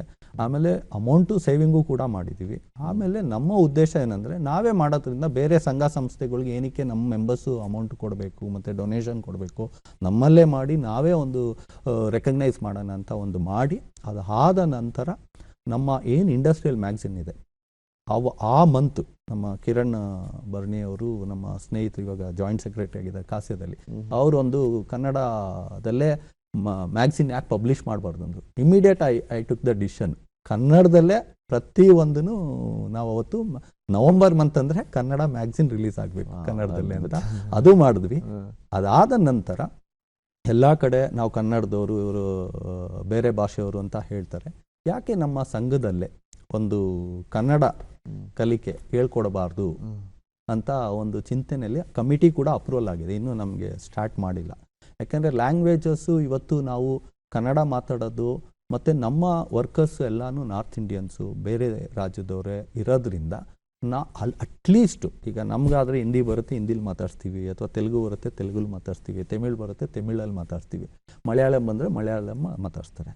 ಸಪೋಸ್ ಏನು ಬರದೇ ಇರೋರು ನಮ್ಮ ಕನ್ನಡದವರೇ ಇಂಡಸ್ಟ್ರಿ ರನ್ ಮಾಡ್ತಿರ್ತಾರೆ, ಅವ್ರಿಗೆ ಭಾಷೆ ಬರಲ್ಲ, ಸೂಕ್ಷ್ಮ ಮತ್ತು ಕಲಿಕಾ ಕೇಂದ್ರ ಆಗ ಅದನ್ನ ಮಾಡೋಣ ಅಂತ ಒಂದು ಅಪ್ರೂವಲ್ಲು ಕೂಡ ತಗೊಂಡಿದ್ದೀನಿ, ಕಮಿಟಿ ಅಪ್ರೂವಲ್ ಮಾಡಿದೆ. ತುಂಬಾ ಒಳ್ಳೇದಾಗ್ಲಿ ಅಂತ ಹೇಳ್ತಾ, ಹಾಗೆ ಸುಮಾರು ಕೌಶಲ್ಯ ಅಭಿವೃದ್ಧಿಗೆ 70 ಕೋಟಿ ಅನುದಾನ ಕೂಡ ತರ್ತೀರಾ, ಅದ್ರ ಬಗ್ಗೆ ಮಾತಾಡೋಣ. ಅದು ವಿಚಾರದಲ್ಲಿ ಏನಂದರೆ, ಎಸ್ಪೆಷಲಿ ನಮ್ಮ ಒಂದು ಕೈಗಾರಿಕಾ ವಲಯದಿಂದ, ಎಸ್ಪೆಷಲಿ ಬ್ಯಾಂಗ್ಳೂರು ನಾರ್ತಿಂದ ಆಯ್ಕೆ ಆಗಿದ್ದಂಥ ಶೋಭಾ ಮೇಡಮ್ ಅವರು ಆ ಒಂದು ಕ್ರೆಡಿಟು ಮತ್ತು ಕೊಡುಗೆ ಅಂತ ಹೇಳಕ್ಕೆ ಇಷ್ಟಪಡ್ತೀನಿ. ನಮ್ಮ ಭಾಗದ ಎಸ್ ಮುನ್ರಾಜ್ ಅವರು MLA ಅವರು ಒಂದು ಜುಲೈ 13ಕ್ಕೆ ನಾವು ಆಹ್ವಾನಿಸ್ತೇವೆ, ಅವ್ರನ್ನ ಇನ್ವೈಟ್ ಮಾಡ್ತೀವಿ ನಮ್ಮ ಸಂಘಕ್ಕೆ. ಆಗ ಮುನ್ರಾಜು ಸರು ಮತ್ತು ಶೋಭಾ ಮೇಡಮ್ ಇಬ್ಬರು ಬಂದಾಗ ಅಲ್ಲಿನ ಒಂದು ಪ್ರೆಸೆಂಟೇಷನ್ ನಾನು ಕೊಡ್ತೀನಿ ಅಧ್ಯಕ್ಷದ ವೆಲ್ಕಮ್ ಅಡ್ರೆಸ್ಸಲ್ಲಿ. ನಮ್ಮ ಒಂದು ಕೊಡುಗೆ ಏನು ಪೀಣ್ಯ ಕೈಗಾರಿಕಾ ಕೊಡುಗೆ, ಮತ್ತು 80% ಅಷ್ಟು ಕೈಗಾರಿಕಾ ವಲಯ ಟೋಟಲ್ಲು ಶೋಭಾ ಮೇಡಮ್ ಅಂಡರ್ ಕಾನ್ಸ್ಟೆನ್ಸಿಗೆ ಬರುತ್ತೆ ಮೇಡಮ್. ಇದಕ್ಕೆ ಆ ಒಂದು ಪ್ರೆಸೆಂಟೇಷನ್ ಮುಖಾಂತರ 8,000 ಕೋಟಿ ನಮ್ಮ ಕೊಡುಗೆ ಇದೆ ಪೀಣ್ಯ ಕೈಗಾರಿಕಾ ಪ್ರದೇಶದಿಂದ. ರಾಜ್ಯ ಸರ್ಕಾರ ಮತ್ತು ಕೇಂದ್ರ ಸರ್ಕಾರ ಒಟ್ಟು 35,000 ಕೋಟಿ ಇಲ್ಲಿ ಟರ್ನ್ ಓವರ್ ಮಾಡ್ತೀವಿ. ಮತ್ತು 13 ಲಕ್ಷ ಜನ ಇಲ್ಲಿ ಕೆಲಸ ಮಾಡ್ತಾರೆ, 7.5 ಲಕ್ಷ ಜನ ಮಹಿಳೆಯರು ಕೆಲಸ ಮಾಡ್ತಾರೆ ಅಂತ ಒಂದು ಸ್ಟ್ಯಾಟಿಸ್ಟಿಕ್ಸು, GST ಕಾಂಟ್ರಿಬ್ಯೂಷನ್ನು, ESI 350 ಕೋಟಿ ಕಾಂಟ್ರಿಬ್ಯೂಷನ್ ಇದೆ. ಇವತ್ತು ಕೂಡ 350 ಕೋಟಿ ನಾವು ಅಲ್ಲಿ ಕಾಂಟ್ರಿಬ್ಯೂಷನ್ ಇದ್ದರೂ ವರ್ಷಕ್ಕೆ, ಇವತ್ತು ಕೂಡ ESI ಹಾಸ್ಪಿಟಲ್ಸು ಒಂದು ವಿಚಾರ ಹೇಳ್ಬಿಡ್ತೀನಿ ಇದೇ ಸಂದರ್ಭದಲ್ಲಿ. ಪೀಣ್ಯ ESI ಹಾಸ್ಪಿಟಲ್ ಇವತ್ತು ಕೂಡ ಸೆಕೆಂಡ್ರಿ ಫೆಸಿಲಿಟಿ ಇದೆ, ಅದನ್ನು ಕೂಡ ಗಮನ ಸಿ ಮೇಡಮ್ ಅಂತಲೂ ಅವತ್ತು ಇದು ಮಾಡಿದ್ವಿ. ಆಮೇಲೆ ಸ್ಕಿಲ್ ಡೆವಲಪ್ಮೆಂಟ್ ಸೆಂಟರ್ ಬಂದು ಡೆಲ್ಲಿಲಿ ಒಂದು ಓಕ್ಲಾದಲ್ಲಿ ಒಂದು ನ್ಯಾಷನಲ್ ಸ್ಮಾಲ್ ಇಂಡಸ್ಟ್ರಿ ಕಾರ್ಪೊರೇಷನ್ ಅವರು ಮಿನಿಸ್ಟ್ರಿ ಫಾರ್ MSME ಅಂಡರ್ಗೆ ಬರುತ್ತೆ, ಅವ್ರ ಮಿನಿಸ್ಟ್ರಿಗೆ. ಅಲ್ಲಿ ಫೆಸಿಲಿಟಿ ಇದೆ ಮೇಡಮ್. ನಮ್ಮದು ವಿಷನ್ ಇದೆ 2016-17ಇಂದ ನಮಗೆ ಏನು ಒಂದು ಸ್ಕಿಲ್ ಡೆವಲಪ್ಮೆಂಟ್ ಸೆಂಟರ್ ಬೇಕಾಗಿದೆ, ಮತ್ತು ಇಲ್ಲಿ 13 ಲಕ್ಷ ಜನ ಕೆಲಸ ಮಾಡ್ತಾರೆ. ಇಲ್ಲಿ ಅವ್ರನ್ನ ಸ್ಕಿಲ್ ಎನ್ಹ್ಯಾನ್ಸಿಂಗ್ ಮಾಡೋಕ್ಕೆ 13,000 ಇಂಡಸ್ಟ್ರೀಸ್ ಇದೆ. ಅಲ್ಲಿ ಒಂದು ಒಳ್ಳೆ ಮ್ಯಾನ್ ಪವರ್ ಬೇಕು, ಸ್ಕಿಲ್ಡ್ ಮ್ಯಾನ್ ಪವರ್ ಬೇಕು. ಎಸ್ಪೆಷಲಿ ನಮ್ಮ ಏರಿಯಾ ಮೆಕ್ಯಾನಿಕಲ್ ಓರಿಯೆಂಟೆಡ್, ನಮ್ಮ ಇಂಡಸ್ಟ್ರಿಯಲ್ ಏರಿಯಾ, ನಾಟ್ IT-BT ಥರ. ಹಾಗಾಗಿ ಇಲ್ಲಿನ ಹೆಚ್ಚಿನ ರಿಕ್ವೈರ್ಮೆಂಟ್ ಇರೋದ್ರಿಂದ ಒಂದು ಸೆಂಟರ್ ನೀವು ಮಾಡಿಕೊಡ್ಬೇಕು ಅಂದ್ಬಿಟ್ಟು ಒಂದು 30 crores ಲ್ಯಾಂಡ್ ಆ್ಯಂಡ್ ಲ್ಯಾಂಡ್ ನಮ್ಮ ಹತ್ರ ಇತ್ತು, ಬಿಲ್ಡಿಂಗು ಮತ್ತು ಮಿಷಿನರೀಸ್ಗಂತ ಪ್ರಪೋಸಲಲ್ಲಿ ಹೇಳಿದಾಗ ಮೇಡಮು ತುಂಬ ಸೀರಿಯಸ್ ಆಗಿ ತೊಗೊಂಡು ಅವತ್ತಿನ ಪ್ರೆಸೆಂಟೇಷನಲ್ಲಿ, ಮತ್ತು ಅವತ್ತಿನ ಎಸ್ ಮುನ್ರಾಜು MLA ಸರೂ ಒಂದು ಹೇಳ್ಬಿಟ್ರು. ಅಲ್ಲಿ 5 ವರ್ಷದ ಪ್ಲ್ಯಾನಿಂಗ್ ಅವರೇ ಹೇಳ್ಬಿಟ್ಟಿದ್ದಾರೆ, ಶಿವಕುಮಾರ್ ಅಂತಲೂ ಕೂಡ ಬಜೆಟ್ ಈಗ ನಿಮ್ಗೆ ಹಾಕ್ಕೊಟ್ಬಿಟ್ಟಿದ್ದಾರೆ, ನೀವು ಅದ್ರ ಪ್ರಕಾರ ನಮಗೆ ಕೆಲಸ ಮಾಡಿಕೊಡಿ ಅಂತ. ಆ ಒಂದು ನಿಟ್ಟಿನಲ್ಲಿ ಅವ್ರು ಏನು ಮಾಡ್ತಾರೆ, 23ಕ್ಕೆ ನಮ್ಮದು ಕೇಂದ್ರ ಬಜೆಟ್ ಆಗುತ್ತೆ, 24ಕ್ಕೆ ನನಗೆ ಕಾಲ್ ಬರುತ್ತೆ ಡೆಲ್ಲಿ ಆಫೀಸಿಂದ. ಇಲ್ಲಿನ ರಾಜ್ಯದ ಒಂದು KS ಅಧಿಕಾರಿ, ಅಲ್ಲಿ ಅವರು ಅಡಿಷನಲ್ ಪ್ರೈವೇಟ್ ಸೆಕ್ರೆಟರಿಯಾಗಿ ಕೆಲಸ ಮಾಡ್ತಿದ್ದಾರೆ, APS ವರಪ್ರಸಾದ್ ರೆಡ್ಡಿ ಸರ್ ಅಂತ. ಅವರು ನಮ್ಮ ಪ್ರೊಆಕ್ಟಿವ್ನೆಸ್ಸು, ನಮ್ಮ ವೇ ಆಫ್ ವರ್ಕಿಂಗು ಮುಂಚೆ ನೋಡಿದ್ರು ಯಾವುದೋ ಒಂದು ಸಂದರ್ಭದಲ್ಲಿ ಭೇಟಿ ಮಾಡಿದಾಗ. ಮತ್ತು ಅವರು ಕೂಡ ಒಂದು ಕಾಲ್ ಮಾಡಿದ, ಯಾವ ಉದ್ದೇಶಕ್ಕೆ ನಿಮಗೆ ಬೇಕು ಅಂತಾಗ ಕಂಪ್ಲೀಟ್ ವಿವರಣೆ ನಾನು ಕೊಡ್ತೀನಿ ಅವ್ರಿಗೆ. ಇಮಿಡಿಯೇಟಾಗಿ August 1, 2, 3 ಇಲ್ಲಿ ಇಂಡಸ್ಟ್ರಿಯಲ್ ಏರಿಯಾ ವಿಸಿಟಿಂಗಿಗೆ ಶೋಭಾ ಮೇಡಮ್ ಕಳಿಸ್ಕೊಡ್ತಾರೆ ಡೆಲ್ಲಿ ಟೀಮ್ನ. ಡೆಲ್ಲಿ ಟೀಮ್ಗೆ ಬಂದಾಗ ನಮ್ಮಲ್ಲಿ ಪ್ರೆಸೆಂಟೇಷನ್ಸ್ ಏನೂ ಇರಲಿಲ್ಲ. ಅವಾಗ ಪ್ರೆಸೆಂಟೇಷನ್ಸ್ ಒಂದು ಮಾಡಿಕೊಂಡು ಒಂದು 47 ಸ್ಲೈಡ್ಸು ಪ್ರಿಪ್ರೇಷನು, ಸೆವೆನ್ನಲ್ಲಿ ಒಂದು ಪ್ರಾಜೆಕ್ಟ್ ಇಂಪ್ಲಿಮೆಂಟೇಷನ್ ಆಗಿರುತ್ತೆ. ಇವತ್ತಿನ ನಮ್ಮ ಕಾಸ್ಯ ಅಧ್ಯಕ್ಷರಾದಂಥ ಬಿ ಆರ್ ಗಣೇಶ್ ರಾವ್ ಅವರು ಏನಿದ್ದಾರೆ, ಪೀಣ್ಯದಲ್ಲಿ 20 ವರ್ಷದ ಹಿಂದೆ ಅವ್ರು ಇಲ್ಲಿ ಪ್ರೆಸಿಡೆಂಟ್ ಆಗಿದ್ದರು. ಅದೇ ಟೈಮಲ್ಲಿ ಆರ್ ಪೃಥ್ವಿರಾಜ್ ಸರ್ಗೆ ಒಂದು ಪಿಕಪ್ ಕಾಂಪೊನೆಂಟ್ಸ್ ಅಂತ ಒಂದು government of India, government of Karnataka funding ರಿಲೇಟೆಡ್ನ ಸಕ್ಸಸ್ಫುಲ್ಲಾಗಿ ಕಂಪ್ಲೀಟ್ ಮಾಡಿರ್ತೀವಿ ಆ ಒಂದು ಸಂಘದಿಂದ. ರೋಡಿನ ವ್ಯವಸ್ಥೆ ಆಗಿರ್ಬೋದು, ಮತ್ತು ಒಂದು ಚೈಲ್ಡ್ ಕೇರ್ ಆಗಿರ್ಬೋದು, ವುಮೆನ್ ವಸತಿ ಕೇಂದ್ರ ಆಗಿರ್ಬೋದು, ಮತ್ತು ಕಾಮನ್ ಟೂಲ್ ರೂಮ್ ಆಗಿರ್ಬೋದು, ಮತ್ತು ಸ್ಟ್ರೀಟ್ ಲೈಟ್ಸ್ ಆಗಿರ್ಬೋದು, ಮತ್ತು ಬಸ್ ಸ್ಟ್ಯಾಂಡ್ಸ್ ಆಗಿರ್ಬೋದು, ಪಾರ್ಕ್ ಆಗಿರ್ಬೋದು, ಆ ಥರ ಎಲ್ಲ ಒಂದು ಯೋಜನೆ ಹಾಕ್ಕೊಂಡು ಅವರು ಒಂದು ಪಿಕಪ್ ಕಾಂಪೊನೆಂಟ್ಸ್ ಅಂತ ಪ್ರಾಜೆಕ್ಟ್ಸ್ನ ನಾನು ಆ ಪ್ರಾಜೆಕ್ಟ್ಸ್ ಸಕ್ಸಸ್ಫುಲ್ಲಾಗಿ ಕಂಪ್ಲೀಟ್ ಮಾಡಿದ್ದೀವಿ. ಆ ಬೇಸ್ನ ತೋರಿಸ್ಬಿಟ್ಟು ಕಾನ್ಫಿಡೆನ್ಸ್ ಬಿಲ್ಡ್ ಮಾಡೋಣ, ಇವರು ಎಫೆಕ್ಟಿವ್ ಆಗಿ ಯುಟಿಲೈಸ್ ಮಾಡ್ತಾರೆ, ಆಲ್ರೆಡಿ ಪ್ರೂವನ್ ಇಂಡಸ್ಟ್ರಿಯಲ್ಸ್ ಅಂತ ಅವರು ಬಂದಾಗ ಒಂದೇ ಮಾತಾಡ್ರು, ನಾವು ಏನೋ ಅಂದ್ಕೊಂಡು ಬಂದ್ವಿ, ಇಷ್ಟೆಲ್ಲ ನೀವು ಕಾಂಟ್ರಿಬ್ಯೂಷನ್ ಮಾಡ್ತಾ ಇದ್ದೀರಾ ಅನ್ನೋದು ನಮ್ಗೆ ಗೊತ್ತಿರಲಿಲ್ಲ. ಆ್ಯಂಡ್ ಏನಕ್ಕೆ ನಿಮಗೆ ಸ್ಕಿಲ್ ಡೆವಲಪ್ಮೆಂಟ್ ಸೆಂಟರ್ ಅಂತಲೂ ಕ್ವಶನ್ಸ್ ಕೇಳಿದ್ದಾರೆ, ಮತ್ತು ಯಾವ ರೀತಿ ನಿಮಗೆ ಸಸ್ಟೈನ್ ಆಗ್ತೀರಾ ಅಂತಲೂ ಕೇಳಿದ್ರು. ಸಸ್ಟೈನ್ಗೂ ಕೂಡ ನಾನು ಏನಂತ ಕೇಳಿದೆ, 10 ವರ್ಷ ನೀವು ಸಪೋರ್ಟ್ ಮಾಡಬೇಕು ಅಂದೆ. ಅವ್ರಿಗೆ ಅಲ್ಲಿಗೆ ಪ್ರಾಕ್ಟಿಕಲಿಟಿ ಅರ್ಥ ಆಯ್ತು ಅವ್ರಿಗೆ. ಯಾಕಂದರೆ ಈಗ ಫೆಸಿಲಿಟಿ ಕೊಡ್ತೀರಾ, ಫಂಡಿಂಗ್ ಕೊಡ್ತೀರಾ, ಮಿಷನರಿ ಕೊಡ್ತೀರಾ, ರನ್ ಆಗಬೇಕಂದ್ರೂ ಕಾಸ್ಟ್ ಬೇಕು. ಅದನ್ನೇ ಸಸ್ಟೈನಬಿಲಿಟಿ ಕಾಸ್ಟು ಕೂಡ 10 ವರ್ಷ ಕೊಡಿ ಅಂತ ಕೇಳಿದಾಗ ಅವರು 10 ವರ್ಷ ಕೊಡೋಕ್ಕಾಗಲ್ಲ, 5 to 7 ಬೇಕಾದ್ರೆ ಮಾಡ್ಬೋದು ಅಂದರು. 5 to 7 ಆದರೆ ಇವನ್ ಇಟ್ ಈಸ್ ಓಕೆ ಮಾಡಿಕೊಡಿ ಅಂತ ಕೇಳಿದೆ. ಆಮೇಲೆ ಹೆಂಗೆ ಸಸ್ಟೈನ್ ಮಾಡ್ತೀರಾ? ನಮ್ಮದೇ ದೊಡ್ಡ ಆರ್ಗನೈಸೇಷನ್ ಪೀಣ್ಯ ಭಾಗದಲ್ಲಿರೋ ಅಂಥದ್ದು, ಅಲ್ಲಿ ಪ್ರೂವ್ ಮಾಡ್ಕೊಂಡಿರ್ತೀವಿ. ಅವರು ಕೂಡ ಇದನ್ನು ಕಾನ್ಸಂಟ್ರೇಟ್ ಮಾಡಿರ್ತಾರೆ, ಅಬ್ಸರ್ವ್ ಮಾಡಿರ್ತಾರೆ. CSR ಫಂಡ್ ತಂದು ನಾವು ರನ್ ಮಾಡ್ತೀವಿ. ಆವಾಗ ಕಾನ್ಫಿಡೆನ್ಸ್ ಬಿಲ್ಡ್ ಆಗಿ ನಮ್ಮ ಬಸವೇಶ್ವರ ಬಸ್ ಸ್ಟ್ಯಾಂಡ್ ಏನಿದೆ ಇವತ್ತು, ಏನು ಫೆಸಿಲಿಟಿ ಯೂಸ್ ಆಗ್ತಾ ಇಲ್ಲ, 8.5 ಎಕರೆ ಮತ್ತು 38.5 ಕೋಟಿ ವೆಚ್ಚದಲ್ಲಿ ಕಟ್ಟಿದ್ದಾರೆ ಕಟ್ಟಡ. ನಮಗೆ ಈ ಜಾಗನಲ್ಲಿ ಮಾಡಿಕೊಡಿ, PAA ಸ್ಕಿಲ್ ಯೂನಿವರ್ಸಿಟಿ ಅಂತ ಹೇಳಿ. ಅದು ಒಂದು ಅವ್ರಿಗೆ ಏನು ಈ ಥರ ವಿಷನ್ ಇಟ್ಕೊಂಡಿದ್ದೀರಾ, ಸ್ಕಿಲ್ ಯೂನಿವರ್ಸಿಟಿ ಲೆವೆಲಲ್ಲಿ ಕೇಳ್ತಾ ಇದ್ದೀರಾ ಅಂದು ಫೆಸಿಲಿಟಿ ಅವ್ರಿಗೆ ಓಕೆ ಆಯಿತು. ಇದು ರಾಜ್ಯ ಸರ್ಕಾರದ್ದು ಮತ್ತು ಅವ್ರ ಕೇಂದ್ರ ಸರ್ಕಾರದಿಂದ ಬಂದಿದ್ದಂಥವ್ರು. ಸರಿ, ಯಾವ್ದಾದ್ರು ಇಮಿಡಿಯೇಟಾಗಿ ಸ್ಟಾರ್ಟ್ ಮಾಡೋದಕ್ಕೆ ನೀವು ಒಂದು ಜಾಗ ತೋರಿಸಿ ಅಂದಾಗ KSSIDC ಬ್ರಾಂಚ್ ಆಫೀಸು ಡಿಪಾರ್ಟ್ಮೆಂಟ್ದು ರಾ ಮೆಟೀರಿಯಲ್ ಗೋಡನ್ ಮಾಡ್ಕೊಂಡಿದ್ರು. ಫೆಸಿಲಿಟಿ ಯೂಸ್ ಆಗ್ತಾ ಇರಲಿಲ್ಲ. 11,500 ಸ್ಕ್ವೇರ್ ಫೀಟ್ ಜಾಗ. ರಾತ್ರಿ 9:30 ಆ ಫೆಸಿಲಿಟಿ ತೋರಿಸ್ತಿದೆ. ಬಸವೇಶ್ವರ ಬಸ್ ಸ್ಟ್ಯಾಂಡ್ 8:30, ಇದು 9:30 ಟೈಮಲ್ಲಿ ರಾತ್ರಿ. ನೆಕ್ಸ್ಟ್ ಡೇ ಅವ್ರು ಹೋಗಬೇಕು. ಆ ರೀತಿ ಒಂದು ಸಂದರ್ಭದಲ್ಲಿ ಆಗ ವರಪ್ರಸಾದ್ ರೆಡ್ಡಿ ಸರು ಬರ್ತಾರೆ, MSME ಡೈರೆಕ್ಟರ್ ಬರ್ತಾರೆ, NSIC GM ಬರ್ತಾರೆ. ಮಾಡಿದಾಗ ಫೆಸಿಲಿಟಿ ಇಷ್ಟ ಆಗೋಯ್ತು ಅವ್ರಿಗೆ, ಒಂದು ಶೆಡ್. ಸರಿ, ಅದು ಯಾರ ಹತ್ರ ಇದೆ? ಡಿಪಾರ್ಟ್ಮೆಂಟಲ್ಲಿದೆ ಸರ್ ಅಂತ. ಡಿಪಾರ್ಟ್ಮೆಂಟ್ ಅವರು ಜಾಗ ಬೀಗ ತಕ್ಕೊಡೋಕೆ ಹೇಳಿ ಬೆಳಗ್ಗೆ ಬಂದು ನಾನು ನೋಡ್ಕೊಂಡು ಹೋಗ್ತೀನಿ ಅಂದಾಗ ಅಲ್ಲಿನ ಅವತ್ತಿನ MD ಕುಮಾರ್ ಸರ್ಗೆ ನಾನು ಫೋನ್ ಮಾಡಿ ಒಂದು ಅಪಾಯಿಂಟ್ಮೆಂಟ್ ಫಿಕ್ಸ್ ಮಾಡಿ ಓಪನ್ ಮಾಡ್ಕೊಡ್ತೀವಿ, ಜಾಗ ಓಕೆ ಆಗಿಬಿಡುತ್ತೆ. ಅದು ಕ್ಯಾಬಿನೆಟ್ಟಲ್ಲಿ ಇಟ್ಟು ಅಪ್ರೂವಲ್ ಆಗಿ ಮತ್ತು ಸೇಲ್ ಡೀಡುಗೋಸ್ಕರ ಈ ಖಾತಾ ಅಂತ ಈಗೇನು ಈ ಸತ್ತಂತ ಮಾಡಿದಾರಲ್ಲ, ಅದರಲ್ಲಿ ಸ್ಟಕ್ ಆಗಿ 6 months ಡಿಲೇ ಆಗಿದೆ. ಇನಿಷಿಯಲಿ 12.5 crores ಮಿಷನರೀಸ್ ರಿಕ್ವೈರ್ಮೆಂಟ್ಸ್ದು ಪ್ಲ್ಯಾನ್ ಮಾಡಿದರು.